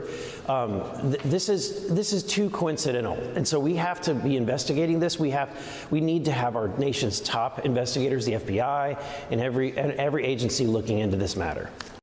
So if I can give you a reason why I think this is happening, I think that advanced technologies are already in the hands of certain individuals within the federal bureaucracy. I think 0 point energy exists. I think that we currently, at somewhere in these like black ops, black budget, siloed programs, have the technology to push humanity into the stratosphere, into like next century level type of stuff. And there are people who make a fantastic amount of money keeping things exactly the way they are. If you look at technology in general, I've said this so many times, computers, chips, phones, electronic devices, things that are designed to like hold your attention. That's the only thing that we seem to have progressed on. Cars, they're more complicated, but like, are they any better? They're just shittier, if you ask me. They just get more and more complicated. They get more and more dependent on silicon, on computers. Makes it more difficult for your average person to just fix a car. It's not like a carburetor and a big block V8, right? I mean, like, things are very different now. However, they're not much better. Like, I would rather have an old truck that I could get inside, go under the hood, hoist the engine out myself, and just swap it out than something that would come off of a modern sales lot. And the same is true of basically all means of propulsion and travel. We have not progressed on anything. Maybe the military progresses, but humanity doesn't get a chance to progress. So that's why I think these people are being silenced. That's why I think people are going into hiding, because I think the technology is out there and they don't want this to be brought forth, because they don't really want humanity to move forward, because they want to continue to keep us enslaved. All right. So I'm glad to know that President Trump is investigating this, though. All right. Now, we've also got news on superseding indictments that have been brought against Brian Cole, the man who is the alleged DNC pipe bomber. I find this one kind of coincidental because there's so much new talk about Shawnee Kirkoff, the now Central Intelligence Agency employee who was identified by Steve, what's his name? I forgot. Steve Baker. Former Blaze employee, let go right after he broke the story about Shawnee Kirkoff. A lot of talk about her and the likelihood that she was actually the person who planted those DC pipe bombs. Now, we have been told that those were not real bombs. And Steve Baker even thinks that Shawnee Kirkoff thought she was part of a training operation, that she didn't think she was dropping real bombs or anything like that. But of course, she's not going to come out and say that stuff afterwards because now she's an employee of the Central Intelligence Agency. But Brian Cole is the guy that they've chosen to try and imprison for this stuff. And so these new superseding indictments are for interstate transportation of explosives and malicious attempt to use explosives. So Brian Cole has been in custody since December. Nobody's heard anything from him. Of course, he hasn't had any statements or anything. I mean, he can't talk about any of this stuff. Cole has pled not guilty. The FBI claims that based on his phone pings and his transaction history on his credit cards, this is how they're linking him to the bombs. But the FBI identified a bank checking account, 6 credit cards that were used by Cole. The FBI obtained the records for the checking account and 3 credit cards for the time period January 2018 to January 2021. 3 additional credit cards were obtained for the time period of January 2018 to November 2025. And the FBI reviewed all of this transaction history. Cole's family said he's an autistic recluse and a computer nerd. He lived in the basement of his parents' home in Woodbridge, Virginia. His grandmother told the Daily Mail that her grandson has no party affiliation and he's not a Trump supporter. Cole's attorneys have argued that their client is covered by President Trump's blanket January 6 pardons. The DOJ has rejected that because they claim the crimes that he is charged with took place on January 5th. The president's pardons take place from January 6th. Earlier this month, Cole's lawyers had filed a motion for the early return of subpoenas and publicly disclosed information about the DOJ's review of Shoni Kirkhoff's role in January 6th. And my buddy Brian Lupo at the Gateway Pundit had reported on a motion filed a couple of weeks ago by Cole's lawyers where they alleged that according to discovery produced by the government in this case, the FBI began investigating, questioning, and covertly surveilling Kirkhoff during the time it also began investigating Mr. Cole. On November 6th, Kirkhoff was interviewed by the FBI, and she was given a polygraph examination. She was asked 2 relevant questions. 1, did you place those pipe bombs? And 2, did you place those pipe bombs that evening? And Ms. Kirkhoff failed the polygraph. Now, I've said this before, polygraphs are not admissible in court. So if this is the only evidence that they have to suggest that she placed these pipe bombs, I don't think it's enough to stand on because they wouldn't be able to use it in court. There would have to be something else. But ideally, when somebody fails a polygraph, you go look down that investigative trail. And it would appear that when the polygraph examiner for the FBI questioned Shoni Kirkhoff, he said that she seemed very controlled and her reaction to the news of failing the polygraph seemed rehearsed. And the answer she gave to the questions also seemed rehearsed. That's enough for me. Like, go look. Like, go see what else is going on. But I tend to believe that because she's now an employee of the CIA, if she did have something to do with this, even if it wasn't nefarious, they're going to cover it up. They're going to cover it up. You know, I mean, like, I think like we're doing good work to try to clean up the CIA, but it's still the CIA, you know? And so I'm not going to ultimately just start trusting them. Anyways, later that same day, after she failed the polygraph, the Justice Department after the filing of that paperwork related to the polygraph, the Justice Department moved to hold Brian Cole's lawyers in contempt for violating a protective order and publicly posting these allegations against Ms. Kirkhoff. Apparently, the DOJ did not want this information to get out. So that information was removed from the public docket, and I don't know if the lawyers are still going to be held in contempt, but it's already out there. It's already out there in the wild. So they're not going to be able to keep it secret because people know now, and we're going to have to talk about it. I mean, I feel like you can't just ignore it. You can't just ignore the fact that she failed a polygraph, and it seemed like maybe she was totally rehearsing this stuff. All right. Now, last night, in the middle of the night, Republicans were successfully able to block a 5-year extension on FISA. I think that's great news. Now, I know President Trump has come forward recently and said that, you know, he's been told by people that we need to keep FISA, that it's very important. However, it is not lost on me that FISA was the very program that was used to spy on and go after President Trump and the people around him.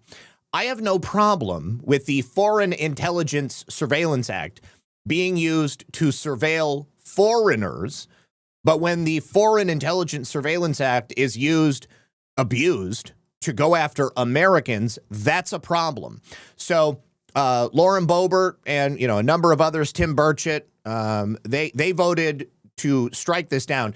They have given a several-week extension to FISA, but they're asking for some very specific things to make sure that it's not used to go after Americans. Now, Lauren Boebert and others were recently given a briefing on some things that were abuses that FISA was used for.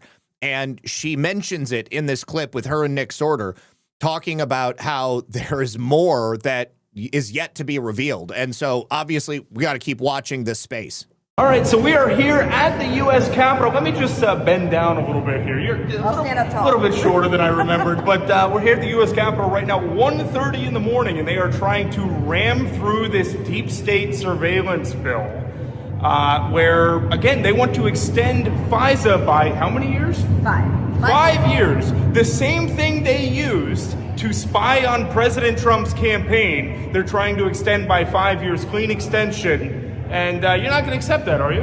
I'm not going to accept this, and there are enough members that the rule will fail, this procedural vote that allows that 5-year extension to actually come to the floor. We're killing that tonight. We've talked to the speaker. We could give him a 30-day pass and say, we can extend what's already law currently for 30 days until we get this right. We want warrants before you spy on American citizens. We're not doing warrantless spying. We're not going after presidents anymore. We're not doing any more Arctic frost. There's talk of me and other members who have been spied on by the FBI and records subpoenaed, and no one's even heard about that yet. But you will. And, in all of this, we want those warrants, and even more so, we were promised that on must-pass legislation, just like this one, we would get anti-CBDC language. This is extremely important because we do not want a central digital bank currency system, and that needs to be attached to FISA. And in addition... Why do they need 5 years? Because they're corrupt. Because they want to codify their corruption for as long as they can. Now, they actually lied to them. They said it was only going to be like a 3-year extension, and then they brought the language out, and it was actually a 5-year extension. And they were like, well, we weren't going to vote in favor of it anyways. So, like she said, they gave them a 30-day extension to write the language in that will make it acceptable to them to allow FISA to continue. But this is great news. It means that they don't have the votes to just ram FISA down our throats as they have in the past. We know that the federal government... Well, this is in the House, Proteus, and the House has already passed the SAVE Act on multiple occasions. ...buys your data from private companies. The Fourth Amendment is not for sale. We are here to defend the Constitution, even at 1:30 in the morning. And I'm not letting even my own party jam this through tonight and extend FISA for 5 years with no warrants. Okay, so yes, if they have warrants on FISA, I think that's totally acceptable.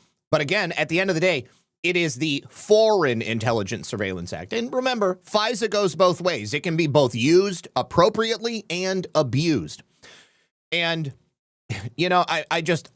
I understand the idea of wanting it to be used appropriately in the hands of good guys, but we have to have the appropriate guardrails in place to ensure that it is not abused such as it has been in the past, because we've seen it time and time again.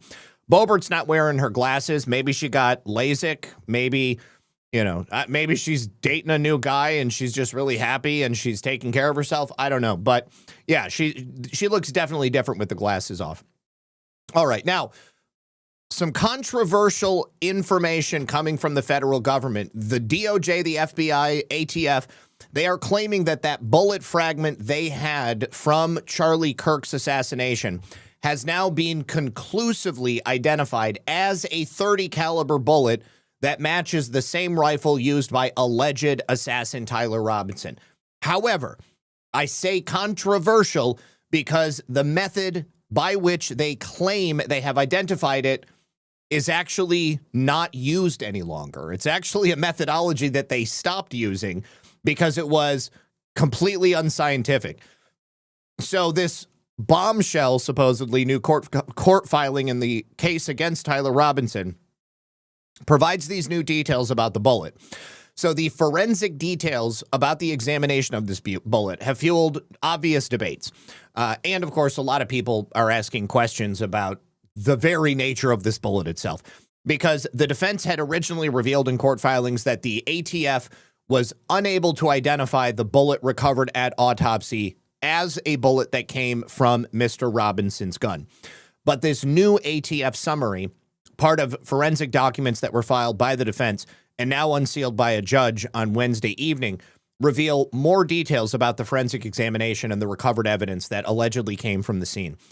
Now, the report reveals that one bullet jacket fragment was recovered from Kirk's autopsy, matched a .30 caliber class bullet, okay? And then 4 other lead bullet fragments were also recovered. And the ATF lab described the item as a .30 caliber class deformed, damaged bullet jacket fragment, and that this was able to allow them to conclude that it could have come from Tyler Robinson's gun. But they still cannot conclusively state that it came from that. Now, this is an argument from the lawyer for Tyler Robinson, where he talks about the way that they were able to supposedly connect it to the gun. So this methodology essentially, it uses like the chemical makeup of whatever fragments they have to link it to a similar bullet based on like the amount of lead or something like that. But in order to do that, they have to actually destroy the sample. And like I said, the FBI used to do this all the time. The ATF used to do this all the time. And they stopped doing it because it really wasn't scientific. And they could basically say that any bullet came from anything. But let's listen to the lawyer argue. Federal law enforcement lab wants to do what they call destructive testing. It's not to get DNA off of it. It's to look at whether that bullet fragment can be related to the other evidence in the case, because the ATF's first conclusion, as the court knows, is that they couldn't say either way where that bullet fragment came from in terms of firearms. So federal law. Now, even if they could conclusively say that it was a .30 caliber bullet, because it's allegedly all fragments, they could never say that it came from Tyler Robinson's gun, because when a bullet exits the barrel of a gun, you've got like the rifling marks from the inside of the barrel that are then transposed onto the bullet itself. And that's what they use to match it up, basically, forensically. And they can't do it in this case. So, the fact that the ATF is trying to use this as evidence, it's really kind of sketchy. Now, real quick, before we move on to the latest in immigration and immigration enforcement, I have a very brief final message from our friends over here on Rumble. You guys know banks are not your friends. They can freeze your accounts. They can shut off your cards. They can lock you out of your own money overnight because banks do not protect you. They control you. And this is why real financial freedom starts with ownership of your money. So they have now introduced the Rumble Wallet. It's a non-custodial wallet built for people who refuse to give up control of that money. With Rumble Wallet, you don't just buy digital currency like Bitcoin and Tether. You can also own Tether Gold, that is real gold on the blockchain. And using Tether Gold, you get direct ownership of physical gold bars. Each one of those bars is fully allocated. It's verifiable by serial number, purity, and weight. It's not paper gold. It's not an IOU. It's real gold without bank vaults, storage fees, or gatekeepers. You can buy, sell, move it 24 hours a day, 7 days a week, even when traditional gold markets are closed. And if you want, Tether Gold can also be redeemed for physical gold bars. That is pretty powerful. And when you support content creators on Rumble using the Rumble wallet, you can tip them directly through that Rumble wallet. It's peer-to-peer, totally outside the banking system. There's no permission or middlemen or cancel buttons. The wallet is yours forever, and you never have to give it away to anybody. Now, you can use that QR code on screen, go to wallet.rumble.com, or go to the App Store on your device. Thank you very much to the folks at Rumble. Appreciate it. All right, so if you'll remember, Ant Sink that I showed you, well, I've showed you several times. He's the guy in real estate in Texas, and he goes into foreclosures and abandoned homes. He cleans them up for banks, and then they will sell them at auction. He is, I also told you earlier this week that H-1B visas are way down, 25%. Since President Trump came into office, like 99% basically, since the $100,000 fee was put into place. But what I didn't tell you, because I didn't know, is that there's another type of visa called the opt visa. And the opt visa has had a 47% surge in applications and approvals. Now, that kind of just looks like they're not using the H-1B visas, and they are fraudulently then applying for the opt visas instead. Take a listen. We can't take our foot off the gas. Microsoft fires 15,000 American workers, hires 7,328 from India. Oracle in the last 48 hours announced that it's hiring. Remember, they just laid off a bunch of Americans? Yeah, they're also hiring in India. We are going from, this is important, H-1B visa to OPT visa. Indians are now using the OPT visa because the H-1B has caught the public's attention. So we've done such a good job of getting the word out, and we haven't taken our foot off the gas that now they have flipped. And I know you can't see that chart, but it's up 47%. OPT approvals are up 47% as H-1B approvals are flatlined. Remember, J.D. Vance just got asked, when are you going to start allowing more people to come into the country through H-1Bs? And he said, you're in America. Don't worry about what's happening in India. Worry about what's happening here. They have already figured out another way to get their people in. So we have to continue to get loud, continue to share, and let's keep our foot on the gas. So opt visas are optional practical training visas. These are visas for temporary employment for students who come to the United States of America. So this is directly related to an F1 student's major area of study. So if this is a student coming from some other country, going to school in America, say they're in an engineering program or they're in an IT program, they would have to then work, in order for the visa to be legal, they would then have to work within that area of study. And, you know, not everybody that's going to school is going to work at the same time.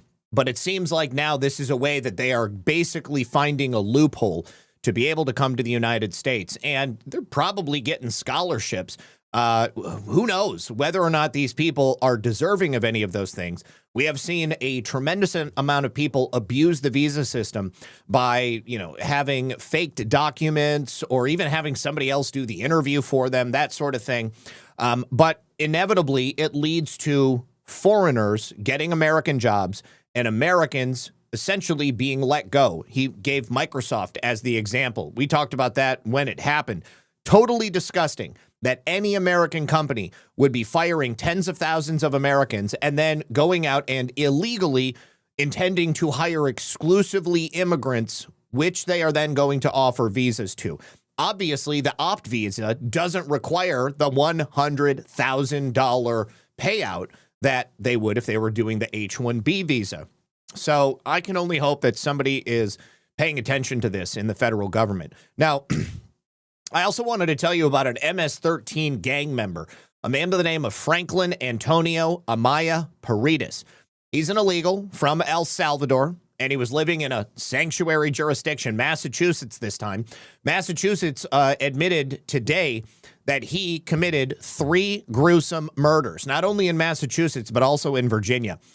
And this man beat, shot, and dismembered his victims. Again, he is a known member of MS-13, and these are the types of people that these Democrat sanctuary jurisdictions are protecting. Sanctuary jurisdictions do not protect people who are just, good folks, okay? You don't have great people who come to the United States of America illegally and then just, want to work. These people are the scum of the earth, all right? Also, in New York City, a man was charged with multiple counts of murder after he lit an apartment building on fire, killed 4 people, injured multiple others. He's a Mexican national illegal alien, and apparently this wasn't even targeted or anything. He just set a fire randomly, killing these 4 people, injuring 7 others. But because it's New York and it's a sanctuary jurisdiction, he might be released out onto the streets. In fact, he probably is going to be released on the streets. DHS is trying to get the city of New York to hold on to him, but they are refusing to turn him over to immigration authorities. His name is Roman Saran Amatitla. He's 38, and he's charged with 8 counts of second-degree murder and first-degree arson after setting this 3-story building in Flushing on fire on March 16th. Queens District Attorney Melinda Katz said that the day of the blaze, Amatitla entered and exited the Avery building multiple times. He urinated in front of the apartments, and then he went to a nearby gas station. He bought beer. He stole a second beer, and then he took a pack of matches after refusing to pay for a lighter. And authorities allege he then entered the apartment building for a 4th and final time, lit a piece of paper on fire, tossed it into a trash can in a stairwell. And you can see here, this is the fire inside that building. And of course, it's New York, so I mean, this is an older building. It probably didn't have the type of safety features that a new building would have. Smoke engulfed the building and the street. The district attorney said he stayed in the immediate area so that he could watch the place burn. And he watched people jumping from the windows while he was sipping his beer. And she called it an act of intentional murder. I want to say thank you to the Nun Report for rating the stream. Thank you, homie. Thanks for coming over. If you guys are new to the channel, my name's Zak Paine. This is Red Pill News. You can subscribe and like the show. Help us by sharing it. And tune in every day, Monday through Friday at 5 p.m. Eastern. Thank you very much. All right. Now, a member of U.S. Customs and Immigration Enforcement spoke with the New York City Department of Corrections, and they asked, please, do not release this guy from jail. But it's a sanctuary city, and their policies mean that they refuse to cooperate with ICE. Even though you've got this guy who intentionally set a building on fire and sat there drinking casually as he watched it burn, watching people jump from windows and just die. This monster set fire to a building and watched as innocent people, including a 3-year-old, burn to death. New York City sanctuary politicians refuse to cooperate with ICE and are choosing to release this murderer onto New York streets. That's DHS Acting Assistant Secretary Lauren Biss speaking. New York sanctuary politicians must stop putting politics above public safety. Releasing this monster from jail is insanity, and it will allow him to commit more crimes and create more innocent victims. We are calling on Governor Hochul and Mayor Mamdani to not release this public safety threat. Now, of course, Mayor Zoran Mamdani has an executive order which shields illegal aliens, criminal illegal aliens, and allows them to reoffend and create more innocent victims. And his action came after Kathy Hochul's legislative proposal was put forth to bar local police departments from partnering or cooperating with ICE in any way. And DHS said New York's failure to honor ICE detainers has resulted in the release of nearly 7,000 illegal aliens between January 20th and December 1st of last year.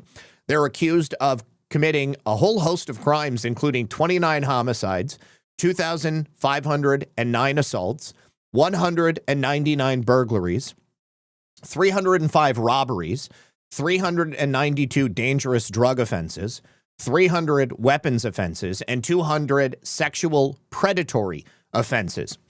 And in addition, DHS said 7,113 illegal aliens are currently in the custody of New York jurisdiction. They had an active detainer during that time period for crimes which already included 148 homicides, 717 assaults, 134 burglaries, 106 robberies, 235 dangerous drug offenses, 152 weapons offenses, and 260 sexual predatory offenses. So DHS says Amatitla is an illegal alien, and we don't know how he even got into this country, but we want to get him back out. We do not want him roaming the streets. Now, this just seems like common sense to me. The only reason in my book that you would want this type of person to go free is if you hate the people that you represent, because you know that these types of criminals are going to go out and reoffend. The kind of guy that goes and steals beers, steals matches, pisses in an apartment building, and then lights it on fire and sits and watches as children burn to death is not someone you can rehabilitate. And on top of the fact that he's not even legally allowed to be here, get him out. There is no dignity in that man. Principled Enigma says, Red Pill, I'm curious what the 78 stands for in RP78, and thank you for what you do. Really? You haven't heard me say this before? 1978 is the year that I was born. So the joke was I was red-pilled since birth. All right, so, but thank you, Principled Enigma. Appreciate the support. All right, now we have another illegal alien situation, this time in Kentucky, a case of home invasion and rape.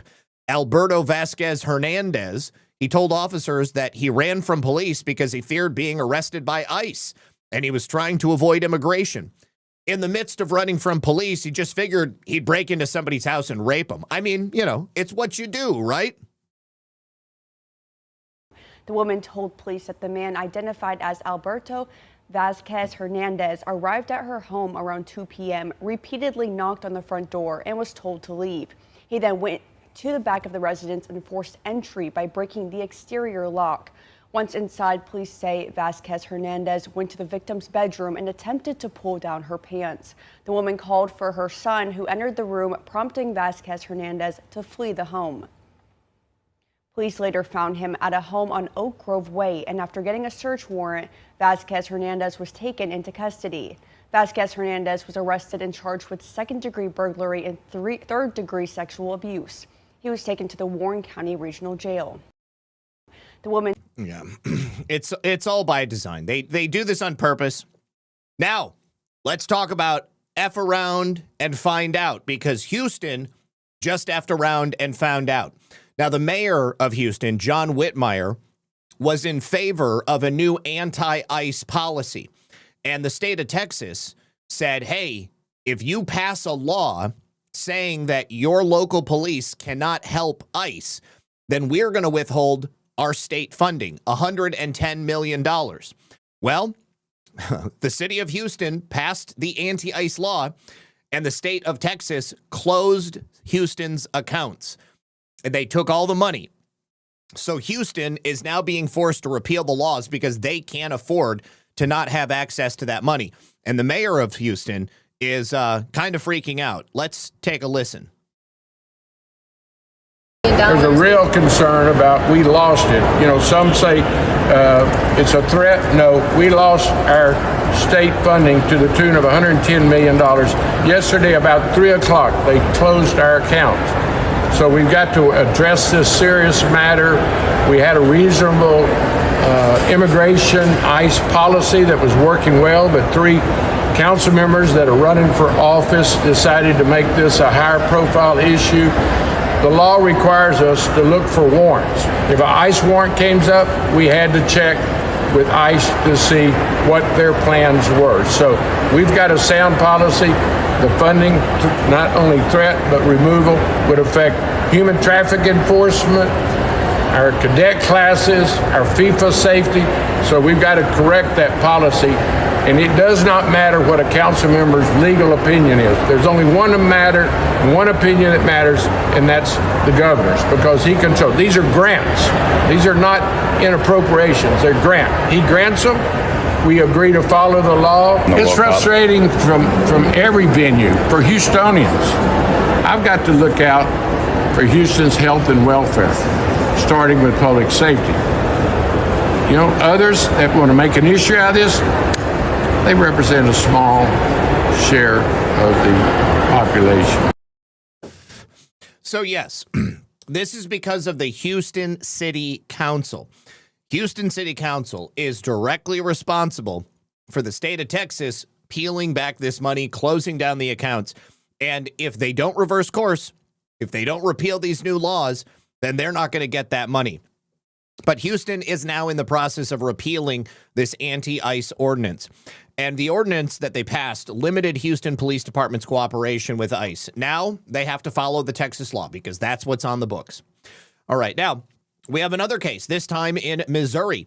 This illegal alien was actually arrested by a citizen. And what's really frustrating is that he was allowed to walk free.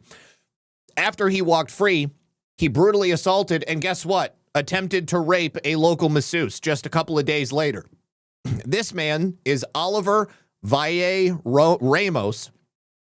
He was detained by a local resident after attempting to break into a home and then targeting vehicles at nearby businesses.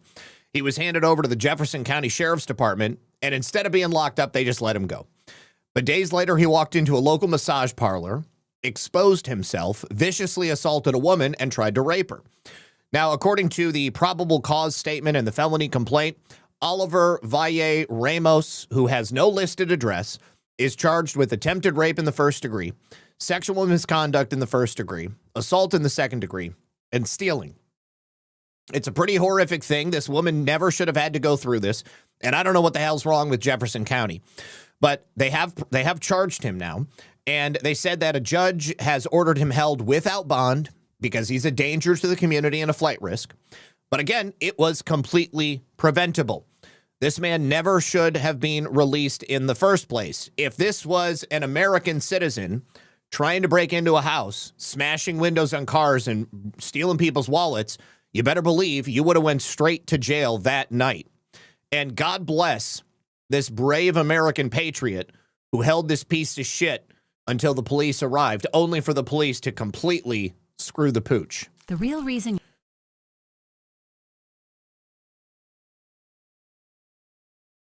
Okay, so this is like almost a 4-minute video, and basically this guy's just holding him up against the wall, but I just want you to give you a taste of it. We have a problem. I'm not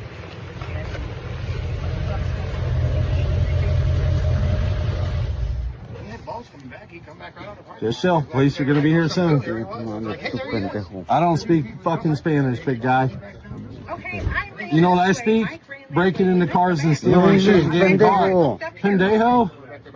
No English. You're lucky you met me today and not 3 years ago. Spanish, bro. Spanish, I know we're in America. But no problem for we you, speak bro. English here, dude. Not a problem for you. Ain't a problem for me either. I got all the evidence. Not a problem for you, bro. Why don't you do yourself a okay. favor and be quiet? Watch. Watch what? You know what I'm watching right now? It's okay. I know it's okay. Watch, policia. Policia are coming. Yeah, and then you're gonna. Have you ever heard of ICE? Because you're gonna be meeting ICE. Nothing ICE. You got an I-5. You got an I-551 Watch, card. You got an I-551 card. Yeah. Okay. Yeah. Take this shit back. Where are you from? Mi mano, ¿cómo traen? Tengo abogado a la verga. And how appropriate is it I'm wearing my definitely not a Fed shirt? He's got a definitely not a Fed shirt. That's so good. Oh, man. Yeah, you're not going to see this on the local news, are you? Jeez, oh, Pete's definitely not a Fed. I love that. Ese pendejo me agarró a la verga. Yeah, talk that Me bullshit. trae allí a la verga. You want to talk that bullshit when I put you up against I the don't wall? know. No way in hell. There ain't no way to get it up for him. You don't take things that aren't yours. You're lucky that was my car. And just for those who don't know, pendejo means son of a bitch. We wouldn't be waiting for the police. We'd I be lock waiting for my- a fucking I ambulance. lock my doors all the time. So do I. La policía a la verga. The policia are Yeah, coming. for me. Oh, yeah, they coming for you, Yes, big guy. okay, for me, policía. Nobody's hurting you. Yes, okay. You're being For videoed me. right by the guy that's holding you. Watch, mi hair. Nope, stay against that wall. Stay Fuck against you. that wall. Fuck me? Okay. You know that much? Hey, brother, mira what's. I hope you like the food at ICE. You know ICE? Oh, brother. Yeah. For me. You're about to get chilled by ICE, big guy. Yeah, it's okay. Nothing, brother, boy. You keep talking that shit. Oh, pendejo means asshole? I guess I thought it meant son of a bitch. The people, I don't know. Oh, puta. Puta's bitch. That's right. My family is okay. Your family's fine. Yeah, my family is okay. No, not a problem, him. Pero... He's like, I'm not a problem for you. Just let me go, homie. I want to go to the police. I don't want to go to ICE. Anyways. All right. Now, unfortunately, we have yet another case to report on. This time, a female illegal alien from Honduras is now charged in a Virginia sexual exploitation case. She threatened a child, a witness, probably a victim, to not testify. This child was raped by another illegal alien, and that illegal alien took that rape and filmed it, producing child pornography. Now, this illegal alien female from Honduras went to this child and threatened her, trying to get her to not testify against this illegal alien. And now she is charged as well. Good. Get her out. A woman from Honduras has been arrested and charged with witness tampering. According to federal prosecutors, 20-year-old Dina Ornelas Gamez threatened and harassed a 16-year-old who... Bubba Ganoush, which case you're talking about? I don't know which case you're talking about. I didn't have another clip in that article, but if you've got a clip, Bubba Ganoush, for me to play, then by all means send it to me. Who is the alleged victim of a sexual exploitation case. Now, Orellana Gamez is the girlfriend of Brian Sixto Arias Chicas, who was charged in October of 2025 with getting that girl intoxicated and then taking photos and videos of himself having sex with her. Investigators say the Orellana Gamez threatened to upload those photos and videos if the alleged victim didn't keep quiet. A woman from... All right. And so I'm thinking maybe you are further back in the show. So maybe you're talking about the Tyler Robinson thing. So my research specifically related to that bullet testing was related to a statement that was made by the FBI and the ATF at the time that they stopped using that particular technology. I want to be very clear to anybody who is confused, and Bubba Ganoush, maybe you haven't seen the shows where I've talked about this. I am not saying that the bullet did not come from Tyler Robinson's gun. I'm also not saying that Tyler Robinson is not the shooter. I think it's unlikely, if he is the shooter, that he acted alone, but I'm not convinced either way. And I was merely commenting on the type of forensic test that they were performing on the bullet itself. And I did report on what the prosecution had said. They had said from their findings on that destructive test that they could identify that bullet as having come from a .30 caliber weapon. But they did not go so far as saying that they could prove that it came from Tyler Robinson's weapon. And of course, I also said that by nature of the fact that the bullet itself was destroyed, there would be no way to be able to conclusively show that it came from any particular gun. So I don't know. I don't have a clip of the prosecution talking in that particular case. So again, if you've got something that you want me to play, I encourage you to send it to me. I just didn't come across it in putting this stuff together. All right. Now, Principal Denigma says, I'm just getting back into the news over the last couple of months after a couple of years absence. It'll take a little while, but I'll get caught up. All right. I am glad to have you back here, buddy. It's always a good time to see you. All right. Let me also say thank you very much to A Boneless Chicken for dropping the can. MHL1 says opt is only for 27 months with the MS degree for the practical training. They hire these students at ridiculously low rates. After 27 months, they need to go back to their country of origin. The opt needs to be illegal. Yes, I would agree with you. I don't think that they should be doing those opt visas, and I think we are accepting far too many migrants into American universities. Americans are not getting positions in these universities because they are giving preference to people from other countries. Darla says, NYC is a dumpster fire. I pray for the people who have no means to get out. Yeah, it is sad, but there are plenty of people who still live in New York City, and despite the fact of how shitty it is, they love it because they know nothing else. All right, now this is a case that I spoke about several months ago. A artist, pop star, singer, rapper guy, his name is David, spelled D4DV. His real name is David Anthony Burke. 7 months ago, his 14-year-old girlfriend, he is over the age of 18. I think he's like 20 or something like that. His 14-year-old girlfriend was found dead, dismembered in the front trunk of his Tesla. It was parked in a parking lot. I think it had actually been towed, and it was in like an impound lot. So her rotting corpse was found chopped up inside this vehicle. And as the story began to unfold, my daughter was, sending me stuff about it all the time. And she was like, are you talking about the David murder? Because it was quite clear that this guy had more than likely killed his girlfriend and chopped her up. There were all of these videos and stories from people in this area where David lived, which seemed to show a pattern of behavior with David preying on young women, and he had been known to be dating this child, and there would be live streams of them together.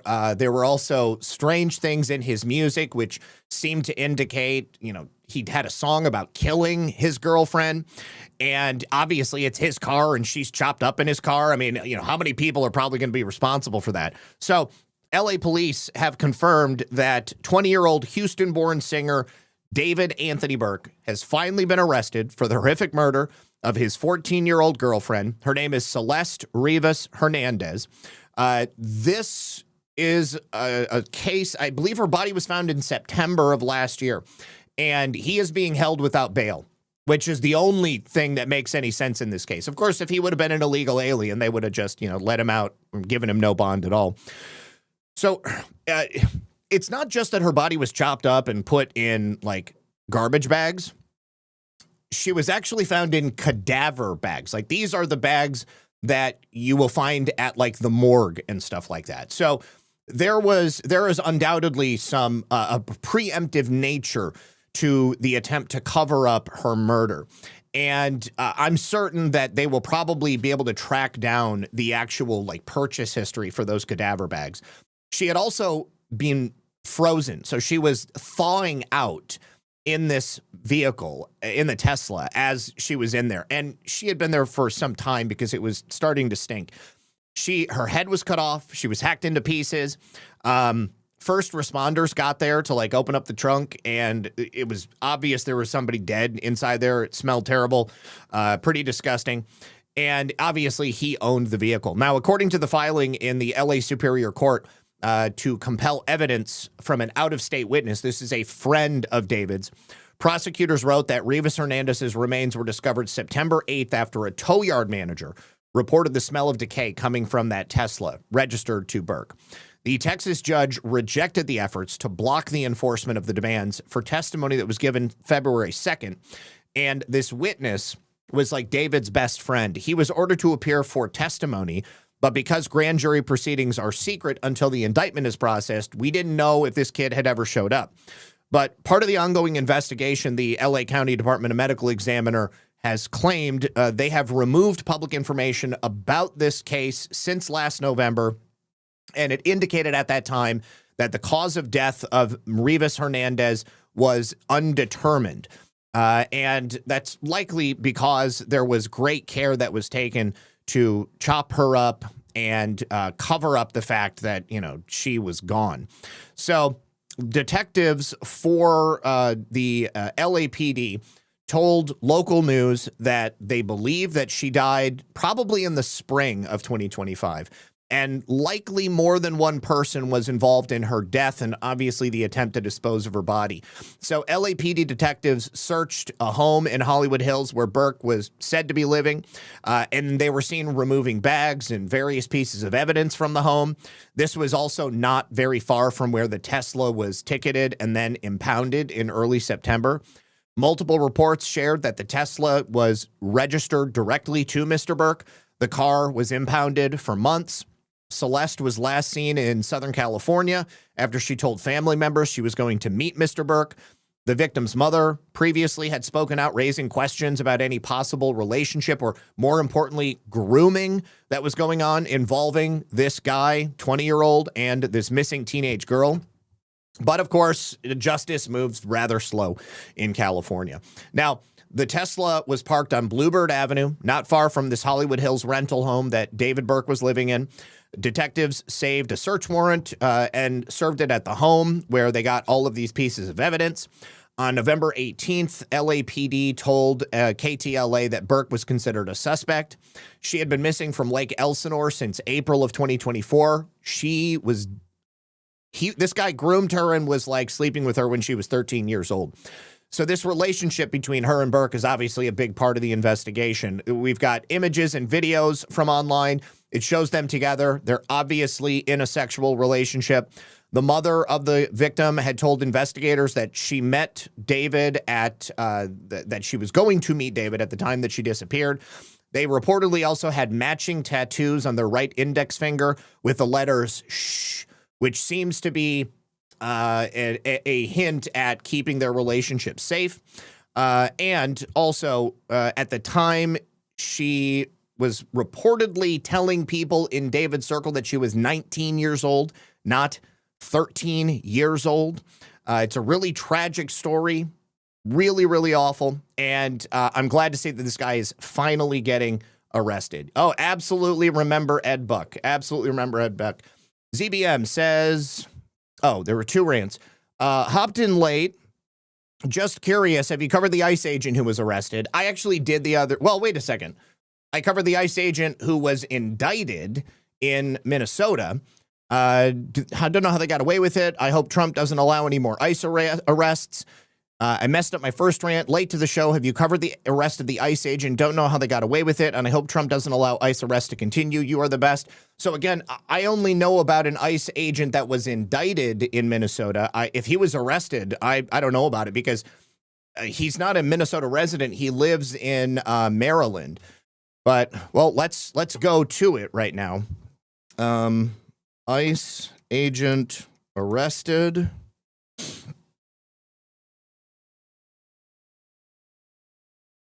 Yeah, I think maybe ZBM, you're getting your wires crossed. Because I know that Mary Moriarty, the Hennepin County District Attorney, indicted an ICE agent for allegedly brandishing a weapon at a vehicle as they were going by. But I don't know anything about that ICE agent actually being arrested. And I'm not seeing anything in here about an ICE agent being arrested. Let me go to the latest. Any ICE agent being arrested, 7 hours. Okay, maybe. Yeah, okay, so I'm pretty sure that this is the story right here. And yes, we covered it yesterday. So yeah, Mary Moriarty has filed felony charges against an ICE agent, but he's in Maryland. I don't anticipate that he's actually going to be arrested. I think that the federal government is likely going to step in and just be like, slap the supremacy clause down on there. And, yeah, and definitely take care of that. All right, you guys, we're going to go ahead and end it there because it's almost 7:30. I got to get going. Let me say final thank yous. Okay, so I got everything over here.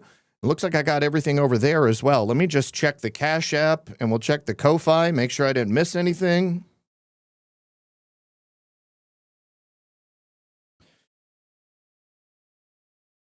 Angela. Angela says, thanks again, sir. I appreciate you. I appreciate you as well, Angela. Thank you so much. And thank you for the support. Appreciate that. All right.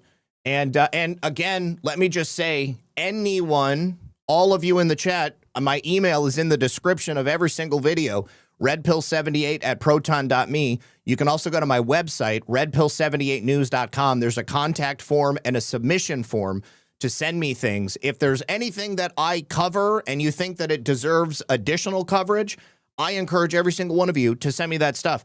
And and even if you just want to send me tips on something, if you want to send me a personal story, everybody here is free to email me either through my website or through just my Proton email address. So I encourage all of you to do that.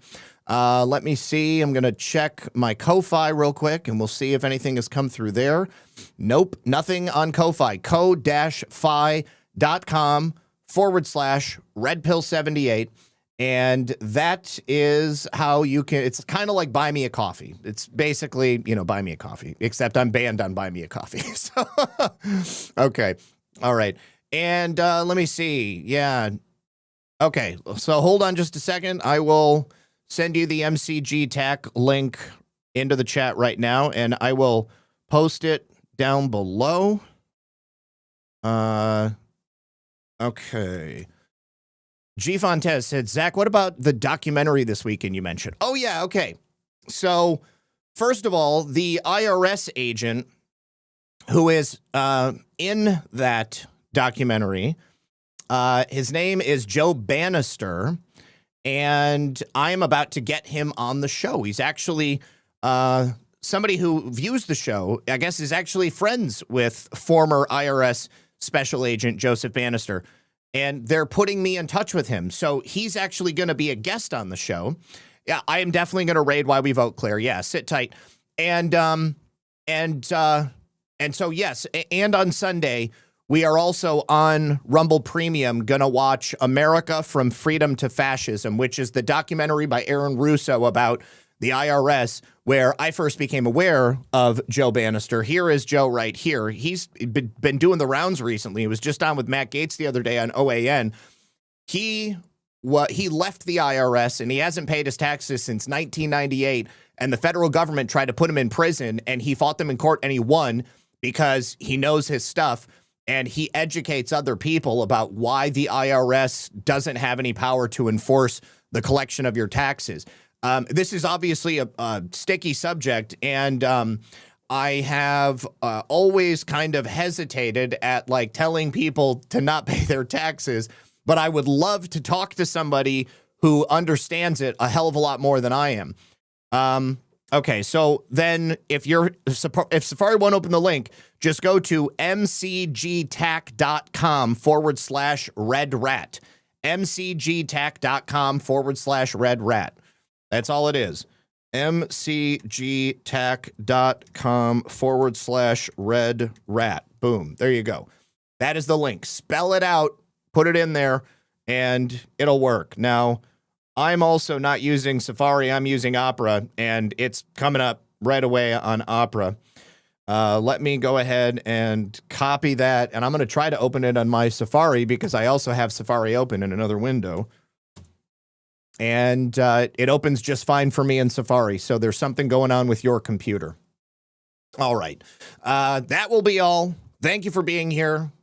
I will be back, obviously. Well, tomorrow I got a interview with my buddy Jonathan that's coming out at 5 p.m., and then sometime on Sunday, probably earlier in the day, we'll go ahead and do the Rumble Premium stream. I'll end up playing some video games as well. So just keep your eyes on all of my socials. And again, if you guys got something that you want to send me, redpill78@proton.me or my website, redpill78news.com. Go to the contact section. All right. Peace.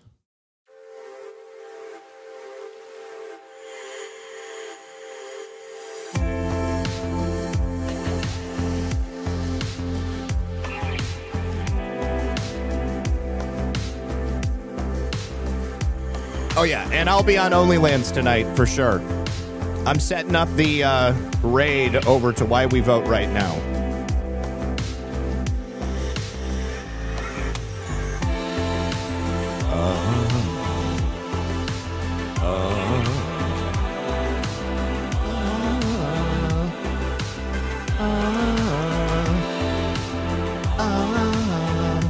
And I'm passing out the gold pills for my homies, brothers, and sisters over there on Pilled. Boom. Scratching has been released.